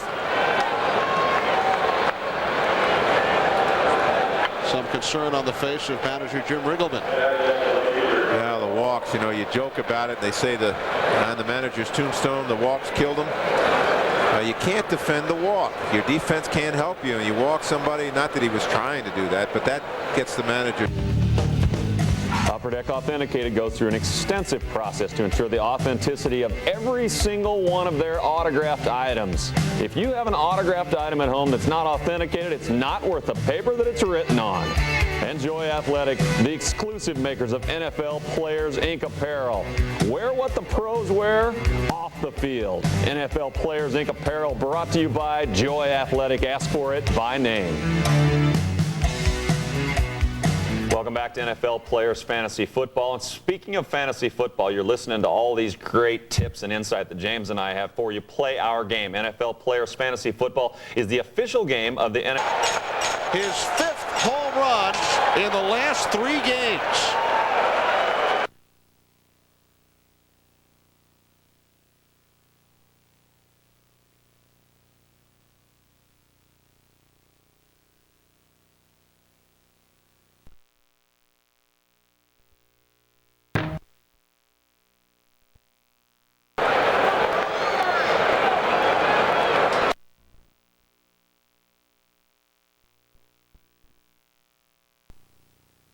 Struggling, you can almost feel it, and sometimes when you think about what's going to happen next, something will.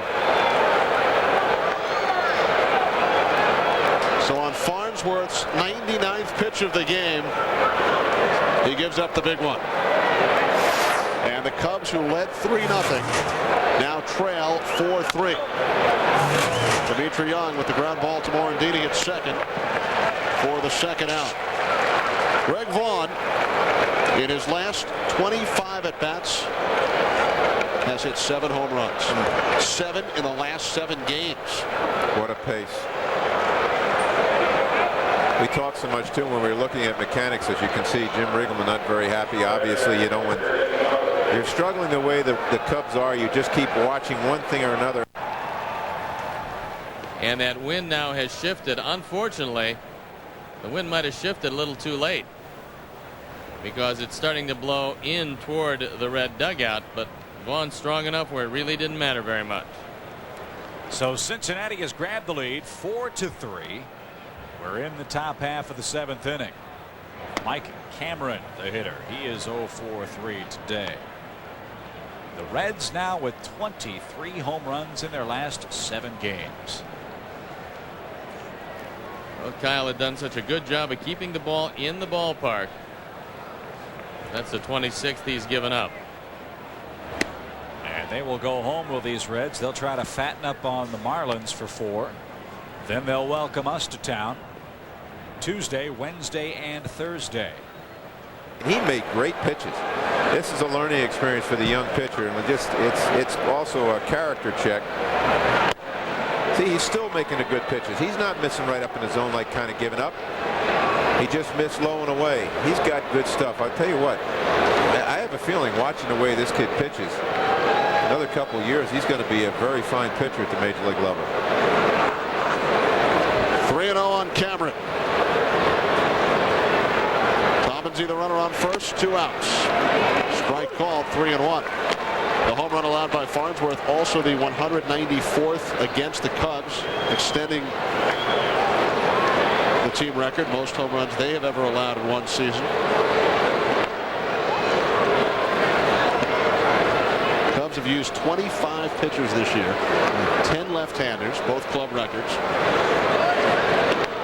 including Gary Gaetti. Second walk of the inning. Kenny, when you think about what happened to the Cubs, the club that won the wild card last year, as Jim Riggleman comes out to signal for another pitcher. The loss of Kerry Wood changed this whole team around. I know you can't lay it at one person's position, but Kerry Wood was such a key to this club, how he anchored the staff. So Farnsworth goes 6 2/3. He also drove in a run and has allowed all 4 runs over the last 2 innings.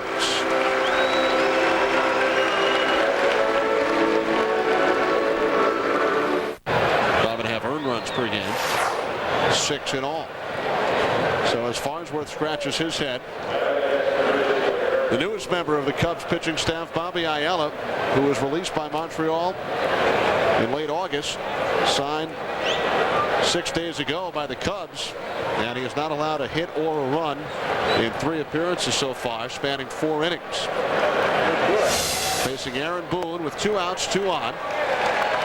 Boone 0 for 3 lifetime against Ayala, and he is 2 for 3 with an RBI today. Bobby Ayala, of course, spent a number of years originally with Cincinnati, a number of years in Seattle and Luke Pinella's bullpen. Always had a good arm, but he's had trouble throwing the ball where he wants it. A lot of it has to do with his delivery. He's got a wild, whirling dervish type of delivery. It gets all out of balance and out of whack, but he's got a great arm. Throws hard, got good off-speed stuff, just doesn't locate real well. And we were talking earlier about good young players. Aaron Boone's another one of the good young players in the game, who's getting better and better. Some heat from Ayala, 0-2. Ayala came up as a starter with the Reds in '92, started 5 games for Cincinnati. And as you mentioned, spent 5 years in Seattle.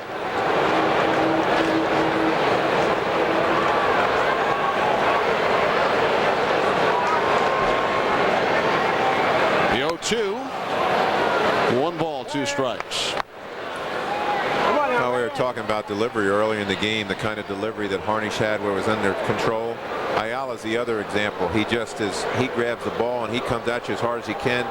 He's all over the place. He falls off to first base. Ground ball to first base. Grace with the easy play. But the Reds score 2 on the 2-run home run off the bat of Greg Vaughn as they take the lead. Out to the ball game. Take me out to the crowd. Back at Wrigley as we move to the bottom of the 7th with the Reds leading 4-3. Scott Sullivan pitched the 6th inning for Cincinnati. Now it's Gabe White's turn. Gabe White is another one of these guys that's chipped in mightily, being left-handed. Only 27 years of age. Good big left-hander.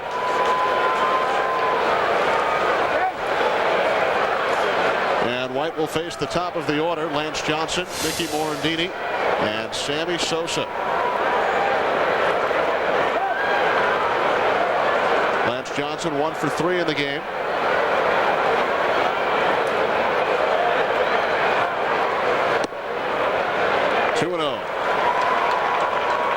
Cubs now trail for the first time 4-3. Reds scoring 2 in the 6th and 2 more in the 7th. 3 balls, no strikes.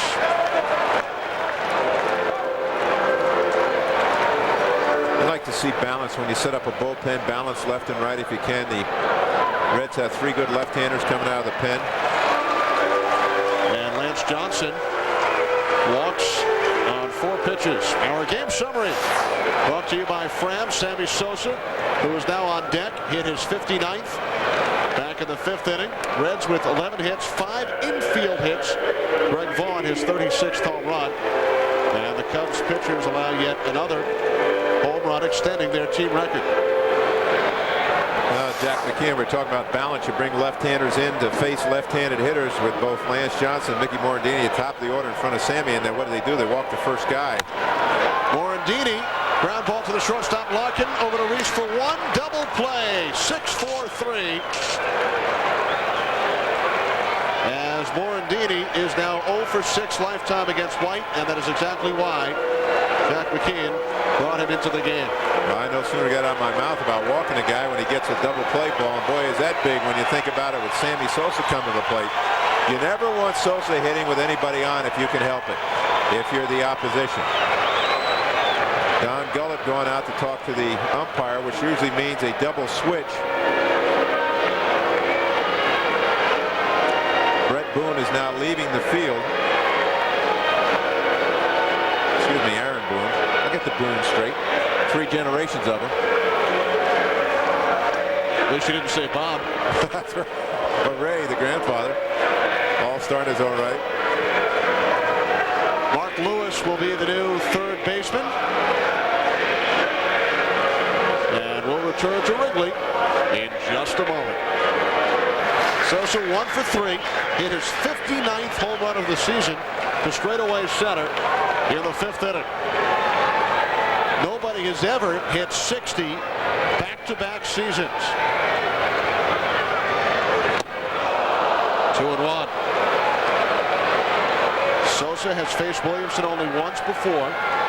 He's 0 for 1. Now, Williamson has terrific stuff. When you saw the scouting report, anytime you can get a fastball up in the mid to high 90s and then have something that breaks away from a right-handed hitter, such as his slider or the split finger that he throws at the bottom falls out of, you got, I don't care how good a hitter you are, you got your hands full.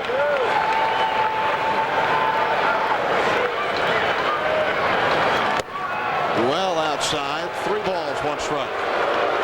And Williamson hearing it from the crowd. They want to see number 60. But if you can take a look at Sammy Sosa hitting, you'll see where he's made a change in the way he holds his hands. His hands are lower. They used to be high up around his head and wrapped around his head. He spread his stance out, and from the spread stance, he brings his front foot back to a position here, and then heads toward the pitcher.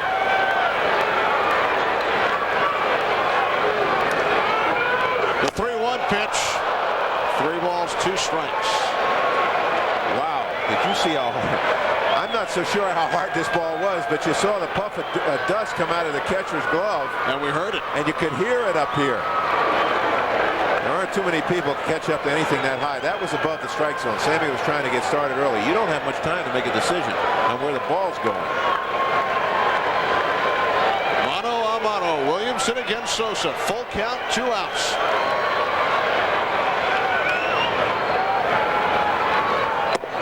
Ball 4.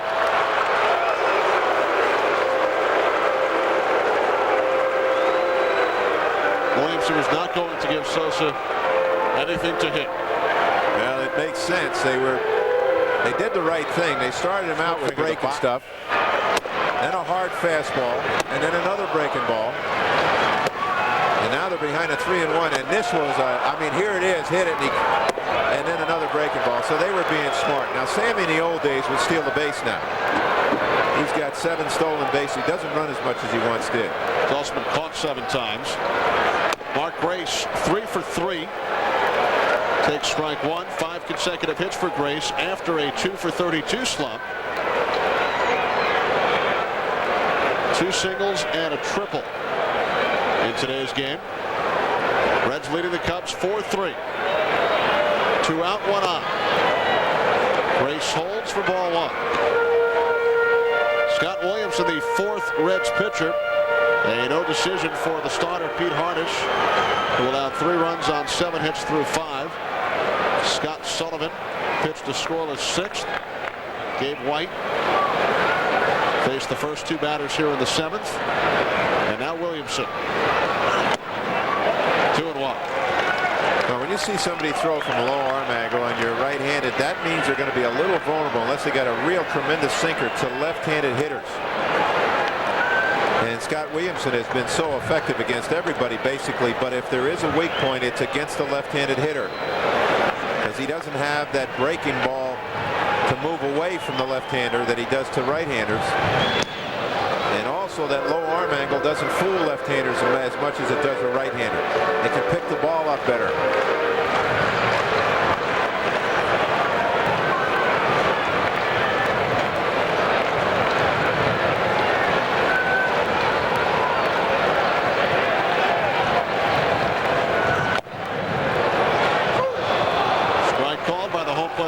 Kerwin Danley, 2-2. Henry Rodriguez waiting on deck. Now, when Scott Williamson gets even in the count, he can throw a split finger the bottom falls out of. I haven't seen one yet, and maybe he's trying to stay away from it because of his tender arm. There goes Sosa, and Grace pops it up, shallow right. The second baseman, Pokey Reese, makes the catch. Sosa is stranded. 7 innings in the books. 4-3 Cincinnati. Last night against the New York Mets. I remember that. You're talking about 9-9-99. Singing the "Take Me Out to the Ball Game" at the 7th inning stretch was Glenn Beckert, former outstanding Cubs second baseman. We were talking earlier about 34 years ago, Sandy Koufax's perfect game against the Cubs.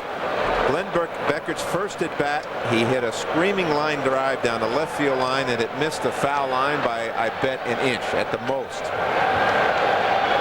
It was interesting to see him stand up here and lead the crowd. You always find a way to tie everything together. Well, you know what?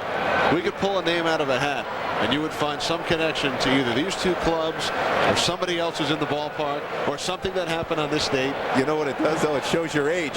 It shows that either you're a name dropper or you're getting older, and your experiences, you know, you can tie it all together. I find the longer I'm in this game, I go down in the field, and either somebody I played with, played against, managed, coached, or whatever.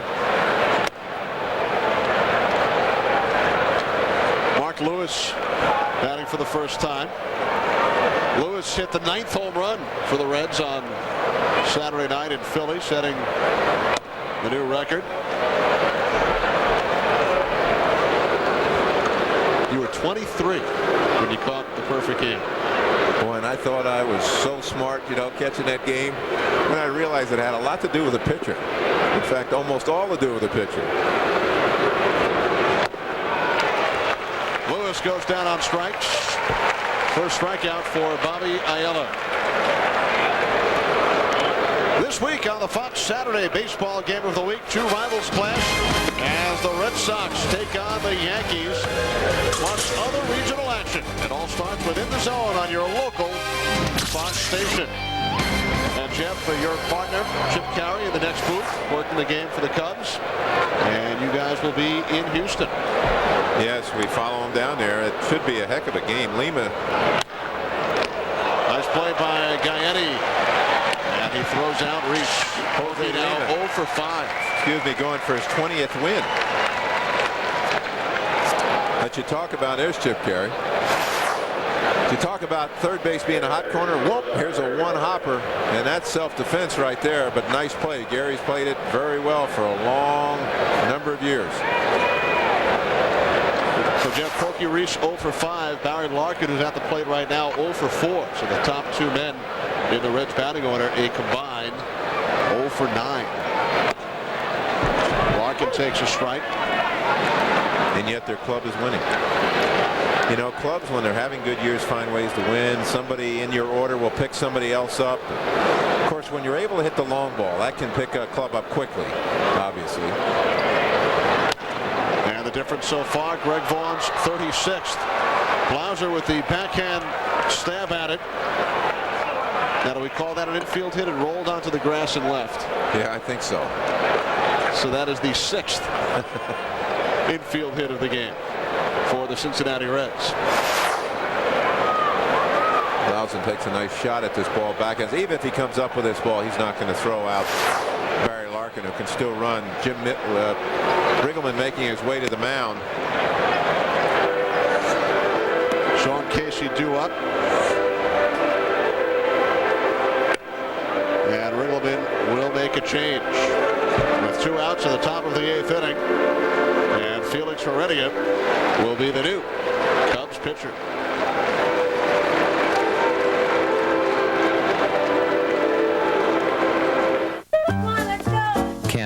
In to face Sean Casey, who has 2 hits today, 2 outs. Larkin the runner on first. Ball 1 to Casey.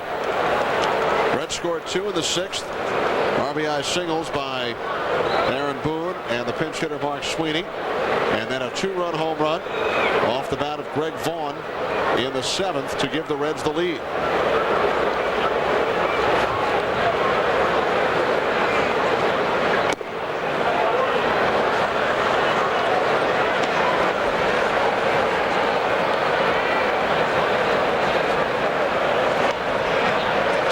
Casey adjusting his batting glove. Now set.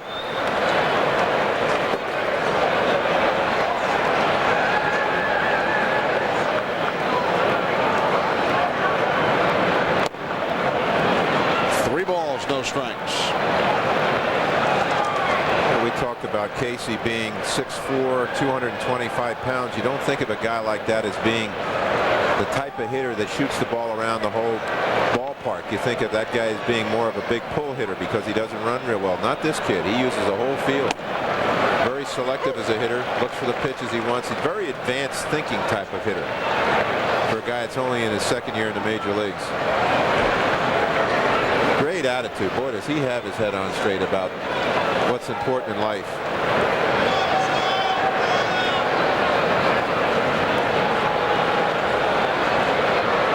The 3-1. Ball 4. Second time Casey has walked in the last 2 innings. Larkin moves over to second. So Ayala retired the first 2 here in the 8th. Now 2 on with Greg Vaughn due up. And Jim Riggleman will make another pitching change.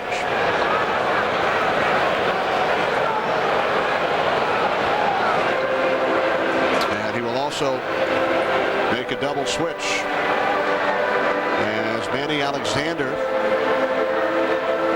will come in to replace Mickey Morandini.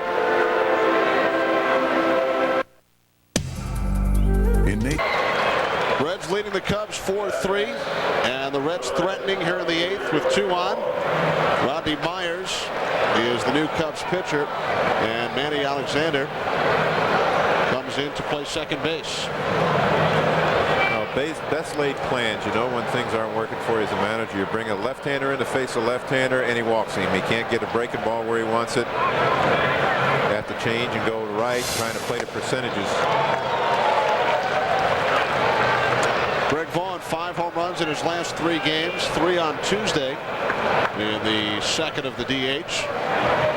Another one yesterday, and 1 in the 7th inning today. On 2 for 4 with 2 runs batted in. Now 1-1. In the 7th inning with Sean Casey on following a walk, number 36 for Greg Vaughn.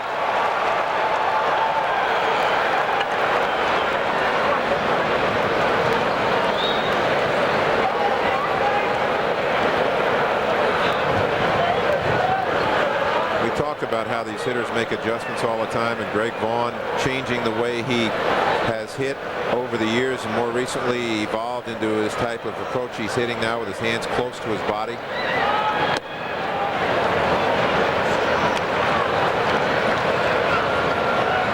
You can see where he likes the ball out over the plate. Originally, where you see those 2 hot areas, up and out over, in the middle up and out over, that he never got to those balls before, and it's now with this new approach where he keeps his hands closer to his body, closer to the pitcher, and slowly moves them back as the pitcher starts toward him. Pop foul, back over the screen, 2-2.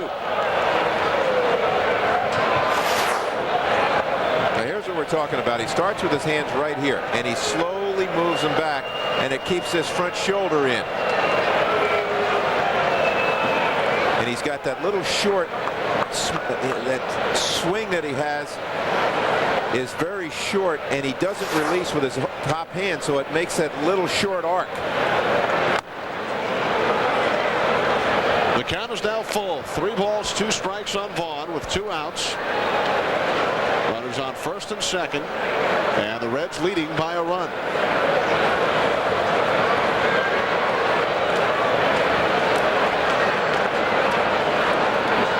Runners go. The payoff pitch.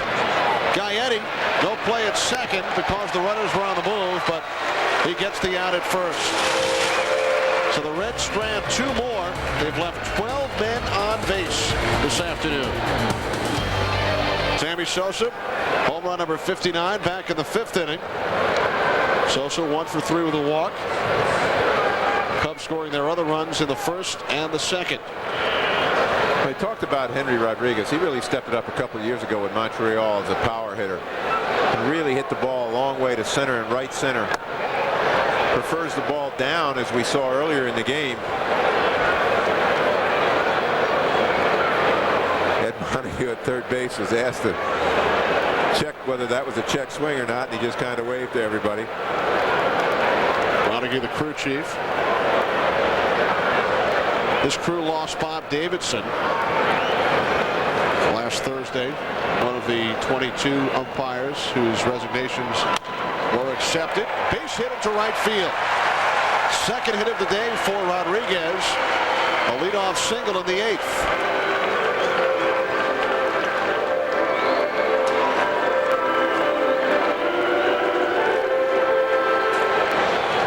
Jeff, 1 week from tonight, Baseball Thursday on Fox Sports Net. You and I will be in Cleveland for the Yankees and the Indians. Others will see the same matchup from Synergy Field in Cincinnati. The Cubs and the Reds. Check local listings next Thursday on Fox Sports Net. Yankees and the Indians have met the last 2 years in postseason play. And the Yankees trail Cleveland by 1 game in the race for the best record in the American League. And Sammy Sosa has 59, not 58 home runs. We forgot to add 1 to that graphic. 59 home runs. 3 this year against the Reds. As Blauser tries to give Rodriguez enough time to move over to third base, but could not. A rare rundown between home and first. That's a good thing to do, though. You know, all the first baseman has to do is just go back and tag first base, keep his guy on the guy in second. But that was a good bunt.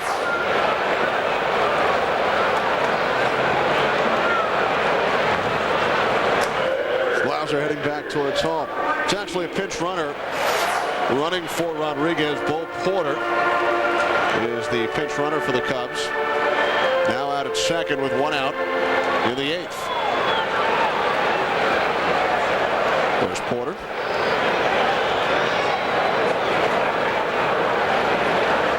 Here's Jeff Reed, who's reached base all 3 plate appearances today. A single, a double, and a walk. And the Astros have extended their lead over the Reds to 3.5 games in the NL Central. Ken Caminiti with the big blast, a 2-run home run in the 8th. As the Astros win it 3-1, Shane Reynolds took a no-hitter into the 6th.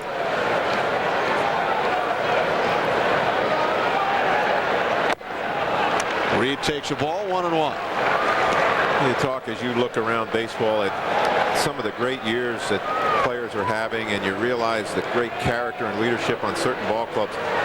That Houston ball club has 2 great leaders to start with in Bagwell and Biggio, but to be getting Caminiti back at this time of year after he's been injured most of the season, he too is a real hard-nosed great leader. Inside to Reed. 2-1.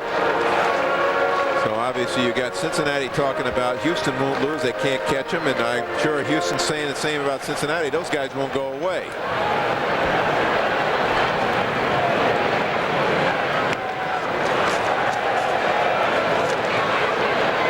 To Reed. 1 out. Porter the runner on second.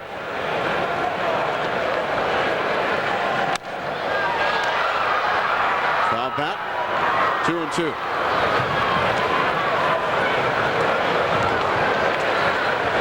Reds leading 4-3. The difference. Home run number 36 off the bat of Greg Vaughn as the wind continues to swirl. You know,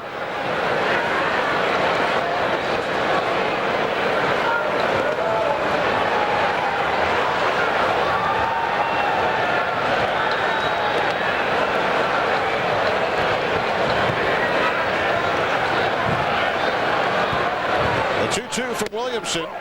Strike 3 call. Kenny, I was about to say that he hasn't been able to use his breaking ball as split as much as he wanted to, especially against left-handers when he dropped this one in. This is a breaking ball.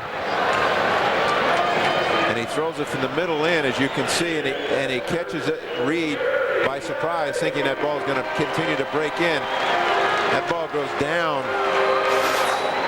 And I wondered if we were going to see his split finger at all, because he's got a tremendous split finger, taught to him by Bruce Sutter.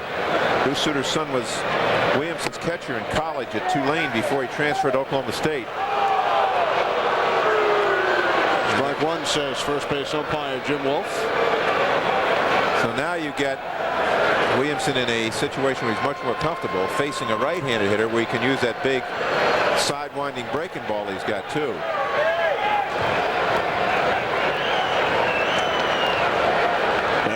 for 3 as Williamson wheels towards second.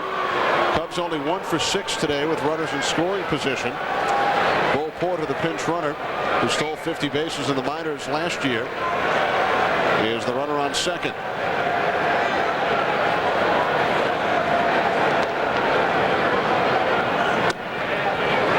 And he held up. 1-1. You know, to do a little things in the game to try to keep a runner close. For example, that Faith pickoff at second base was to keep Porter closer, but with 2 outs and a guy can scamper like he can, I don't think he got much chance at the plate. But at least you're saying, okay, if we can get him a step closer to the base, maybe we would have a chance on a ball that might be hard hit right at an outfielder. 2 balls, 1 strike. Reds leading 4-3, bottom of the 8th inning from Wrigley Field in Chicago. Sammy Sosa gave the Cubs a 3-0 lead with his 59th home run of the season back in the 5th. But the Reds scored 2 in the 6th, 2 more in the 7th, including a 2-run home run from Greg Vaughn.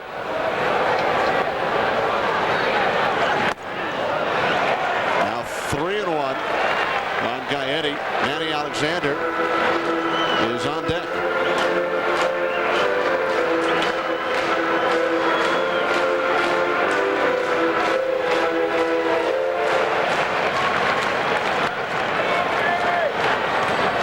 Like Gary Gaetti has choked up a little bit, knowing on the bat that if he chokes up a little, he's got a little better chance to put the ball in play against a guy that's as tough as Williamson is.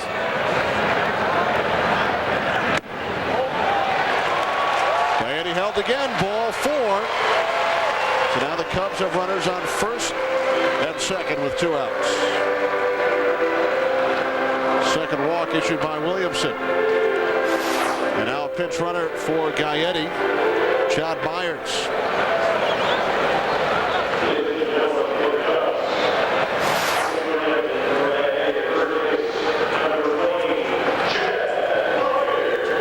So 2 pinch runners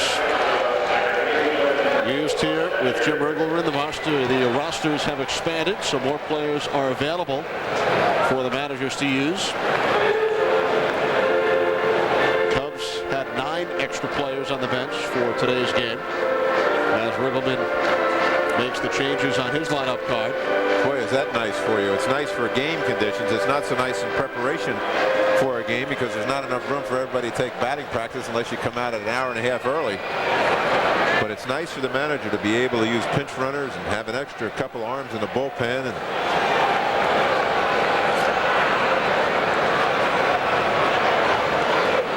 what do you think? Would you like to see larger rosters throughout the season? What do you think? It's good as is. Well, I think it's good as is. I'd like to see all-star game rosters increased. If you remember years ago when you started the season, for the first month of the season, you could take 27 or 28 players. That has changed now.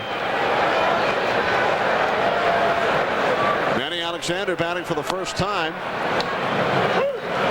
Came in during a double switch in the top of the inning. Manny, the former Oriole, the former Met, batting .282. Runners on first and second with 2 outs. Alexander's a pretty good hitter. He's a good guy coming in off the bench. He's a good pinch hitter. Gets away from the catcher, Talmanzi, and the runners advance.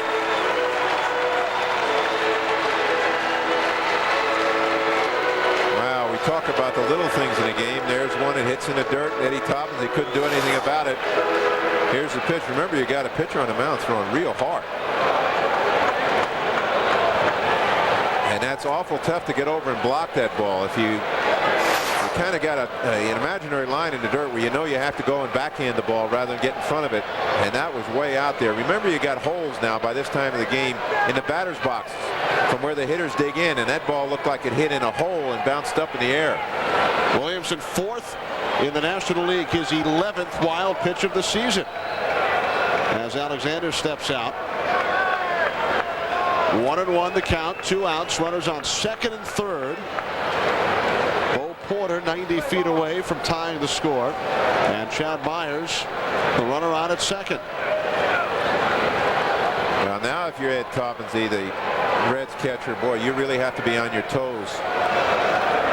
That if you call a split finger, you got to be really careful in case it goes in the dirt, because the bottom falls out of those. And this kid Williamson's got a live fastball that jumps all over the place. Foul back to the screen, 1-2. You know what happens a lot of times, if a catcher and pitcher are not real confident with a certain pitch with a runner at third, it takes it right out of their arsenal. So you as a catcher have got to make sure that your pitchers know that you will block anything that they throw in the dirt. You have to tell them that and make them believe that.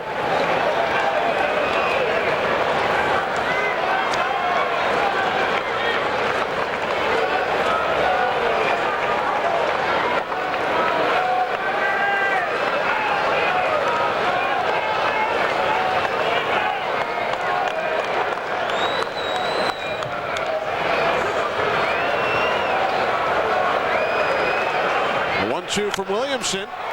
Lifted to shallow right. And Pokey Reese, the second baseman, makes the catch. Cutting in front of the right fielder, Dimitri Young.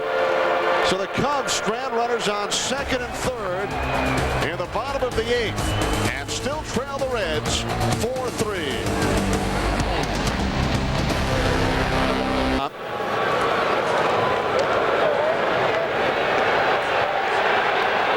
Jeff Blauser now at third base for the Cubs. There's Alexander now at short. Myers, the pinch runner, Chad Myers, remains in the game at second base. And the other pinch runner, Bo Porter, remains in the game in left. So Porter in left. Myers now at second, Alexander at short, and Blauser is now at third. Got that, Jeff? I got it. With the Reds leading 4-3, top of the 9th inning, Dimitri Young swings at the first pitch, hits this one into the left field corner. Now the catch is made by Porter. This is a nice play. It's tough. Remember, that's ivy on brick. So you don't have a padded wall out there. So you get caught up in that ivy, you know that you're going to get close to being against an immovable object. Nice speed out here by Porter.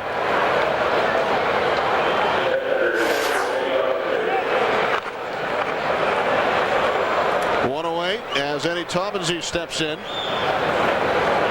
2 hits today for Taubensee. Reds have 12 base hits. 6 of the 12 infield hits. This is not at all what I expected coming into this ballpark with the wind blowing out a gale, to see so many ground balls. Strangely enough, so many of those ground balls were high choppers. It's almost like the wind did have an effect on them.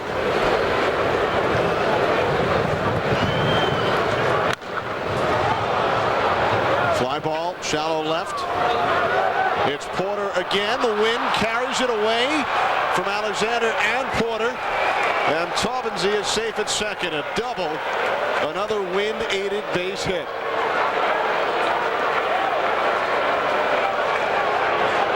Now you can see what the wind is doing with the ivy on the wall. And Bo Porter just made a great catch going toward the wall. Now this one is back toward the middle of the field. Where all the problems are kind of in an alley in the middle of the field. Now here's one of those we're talking about. That's Lance Johnson. Gets over his head. Mike Cameron, outstanding center fielder, gets caught up in the sun and the wind. It's not the corners. It's not the wing fields that they're being affected as much as almost like there's a jet stream in the middle of the field. And a pinch runner for the Reds, Kerry Robinson, acquired earlier this season from Seattle, will run for Taubensee. With Mike Cameron at the plate. Cameron 0 for 3 with a walk. 1 out, top of the 9th inning. Runner on second. With the Reds leading 4-3. There's Robinson, the pinch runner.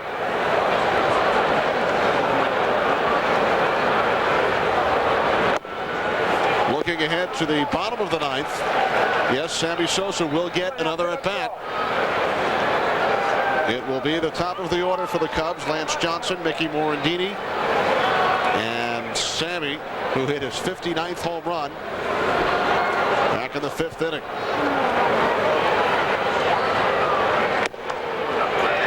Strike call. check that. It's Johnson, then the pitcher spot, and then Sosa. Double switch last inning. Morandini was replaced. So it will be Johnson, a pinch hitter, and Sammy Sosa. Cameron, ground ball to the shortstop, Alexander. 2 out. As the runner, Robinson, held at second. The executive producers of Fox Sports Net are Arthur Smith and Bill Borson. The coordinating producer for Baseball Thursday is Larry Myers, and the head of field operations, Andrea Jenkins. Great job by our crew here in Chicago. Producer Tom Hewitt, director Jeff Mitchell, along with Mark Alsmeyer, Brian Moss, Gary Nicholas, Mitch Rubenstein, Tom Thomas, Stu Green, Kim Watonic, and our statistician here in the booth, Ethan Cooperson. Pinch hitter for the pitcher Williamson, Michael Tucker, will bat here in the top of the 9th. Tucker batting .251, 10 home runs, 2 outs, runner on second, and they will walk the pinch hitter. Boy, how good a bench did the Reds have now when you got Michael Tucker coming off the bench. This guy's a good hitter. Came up with Kansas City and then went to the Braves, did a good job for the Braves. Jim Bolton, the general manager of Cincinnati, is going out and put together a heck of a ball club here for Cincinnati.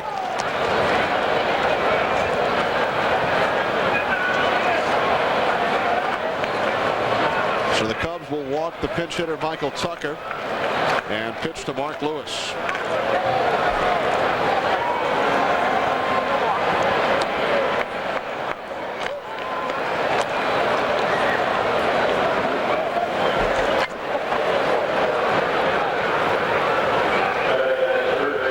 Kenny, as you mentioned, Mark Lewis is the guy that hit the 9th home run last Saturday in Philadelphia.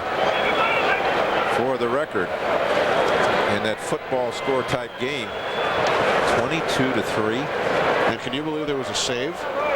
Stan Belinda pitched 3 innings, earned a save in a 22-3 game.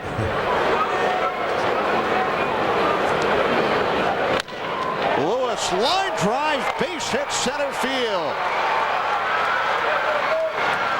5-3 Cincinnati. So they walk Tucker to pitch to Lewis, and how often do we see that happen?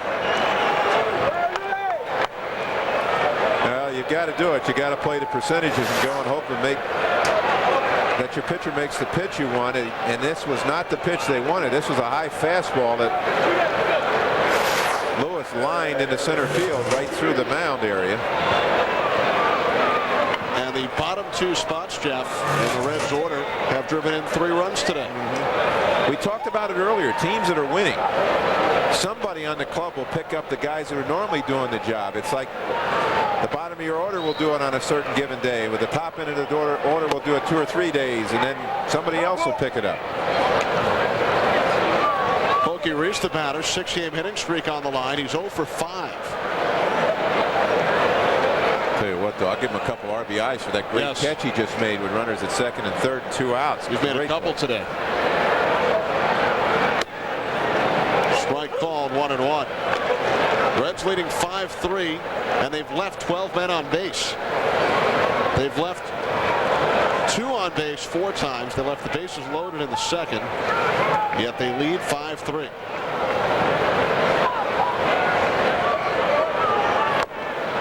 Time was called by the home plate umpire Kerwin Danley.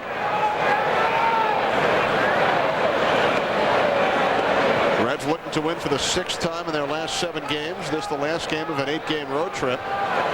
They return home for 4 against the Marlins and then 3 with the Cubs. We talk about a favorable schedule. 17 of the Reds' next 18 games against sub-500 teams. Well, it sounds like it should be favorable. I had trouble buying into that as a manager. The clubs sometimes are the most dangerous, or the clubs, especially in September, will bring up a lot of kids, and they're young, hungry kids. You don't know what they can do and what they can't do. So you're never sure about that. You know, it's on a given day, it doesn't matter who you're playing, and they can beat you. Obviously, you'd like to stay away from real good pitching staffs if you could. 2-2 on Porky Reese. Reds 3.5 back in both the NL Central and the wild card race. 23 games remaining. 21 against clubs below 500. The other two, the Houston Astros. And the last time they went to Houston, they swept the Astros 4 games. This gets away from the catcher Reed, and both runners advance. A wild pitch. Charge to Myers.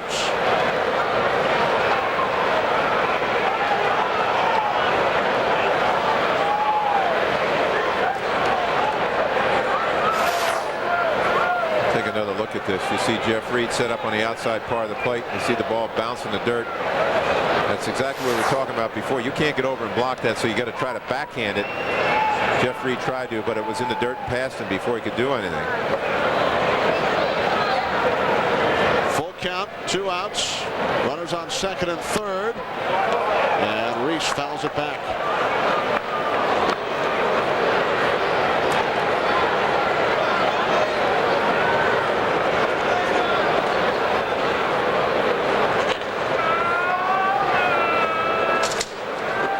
In some ways, when you're really playing, trying to catch another ball club, you'd rather face him, you know, because that's the club you got to beat, and you figure he'd leave it up to you, not to somebody else.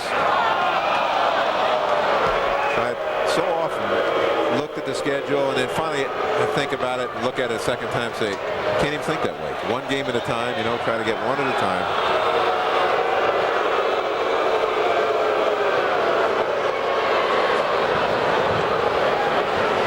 Staying alive. He's fouled a couple of pitches off.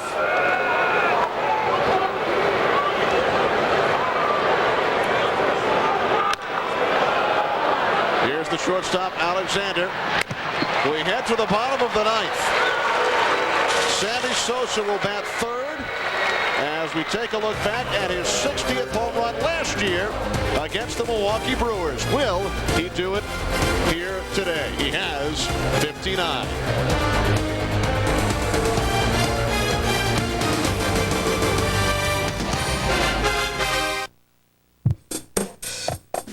It has more power than Honda Civic DX, more trunk space than Dodge Neon, more passenger room than Ford ZX2, and it's the lowest priced car with standard anti-lock brakes.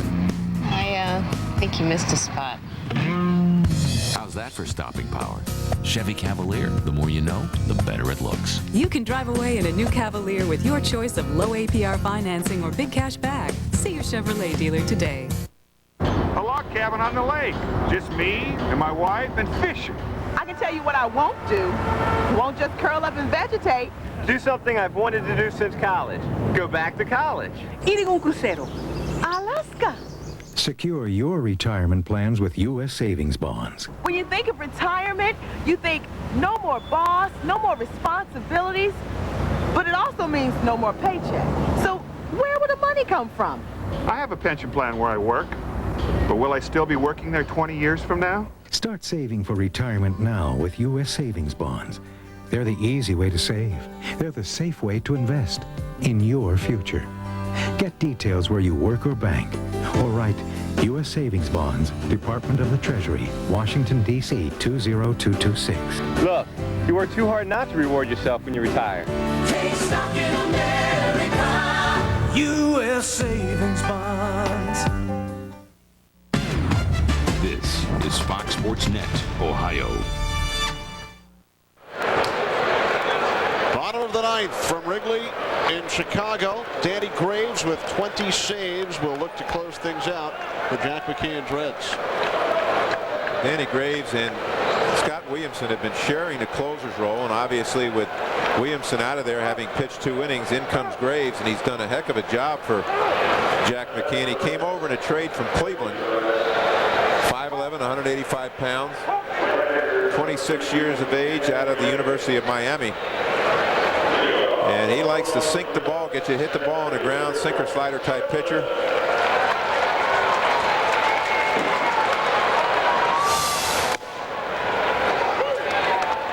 Strike called. Lance Johnson 0-1.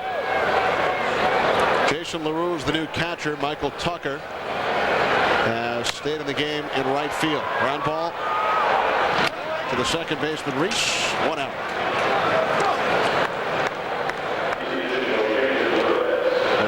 and right. And Sammy Sosa comes out on deck. Roosevelt Brown will bat for the pitcher Myers.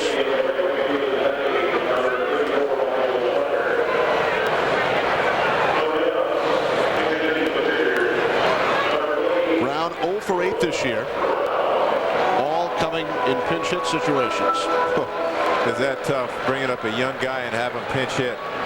You got all that time in between games to think about that one at bat. That's tough to do to a young player.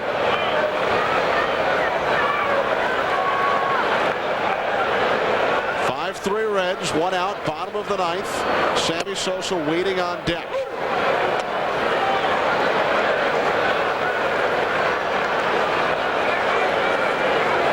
Roosevelt Brown originally was drafted by Atlanta, traded to the Florida Marlins. Lifted in the air to left. Vaughn going back on the warning track, reaches up to make the catch. So the Cubs are down to their final out. And it will be Sammy Sosa, 2 for 5 lifetime against Graves, stepping to the plate, try and keep this game alive. And the fans who have hung around here at Wrigley hoping to witness number 60. Mark McGwire have brought unbelievable excitement around baseball over the last 2 years. And we've talked about it. Every time he steps out of the dugout, starts to head toward the plate or the on-deck circle, there's electricity in the air. 1 for 3 with a walk. Fouled into the upper deck, back behind first base, 0-1.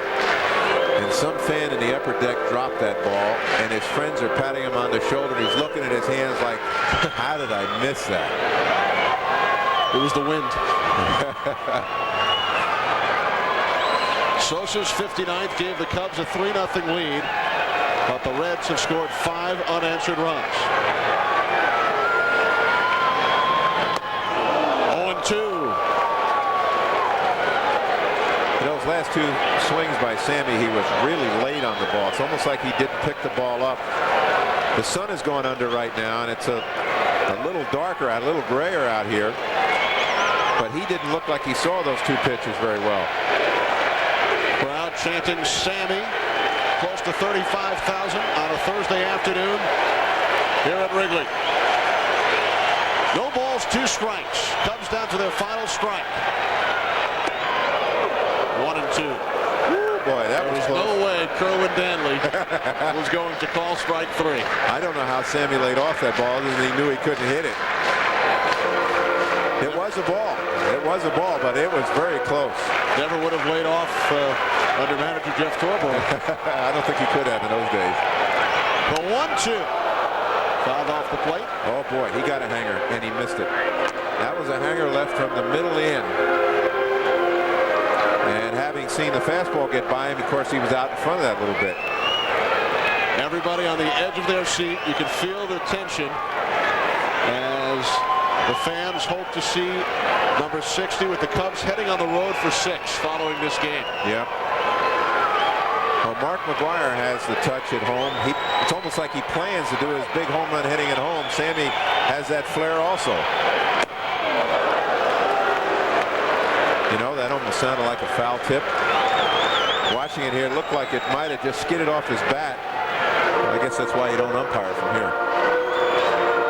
2-2. Cubs play 3 in Houston, then 3 in Cincinnati.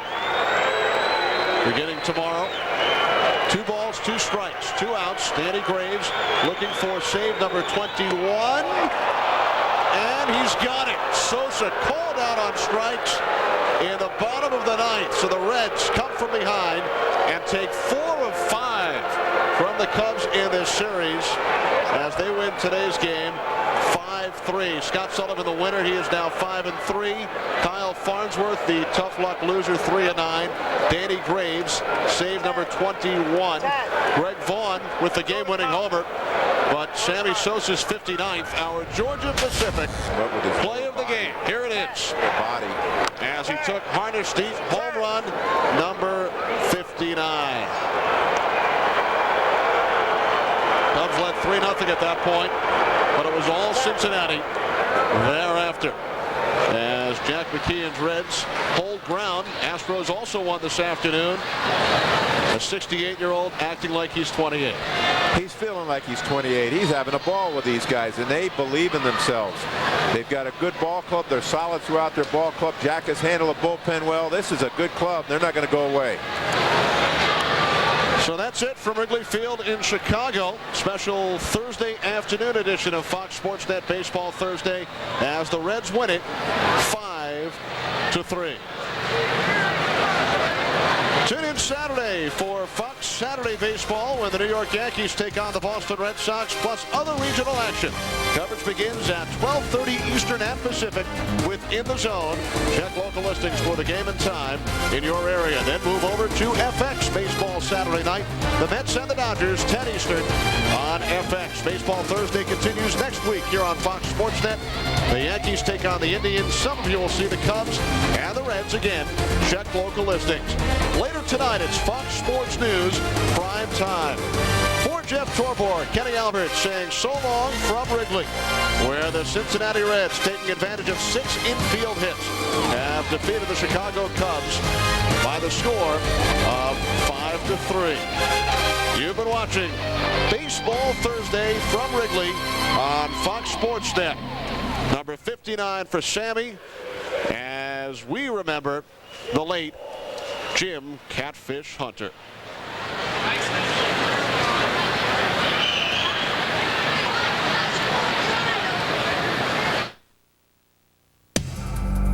In nature, things move for a reason. And if you're talking about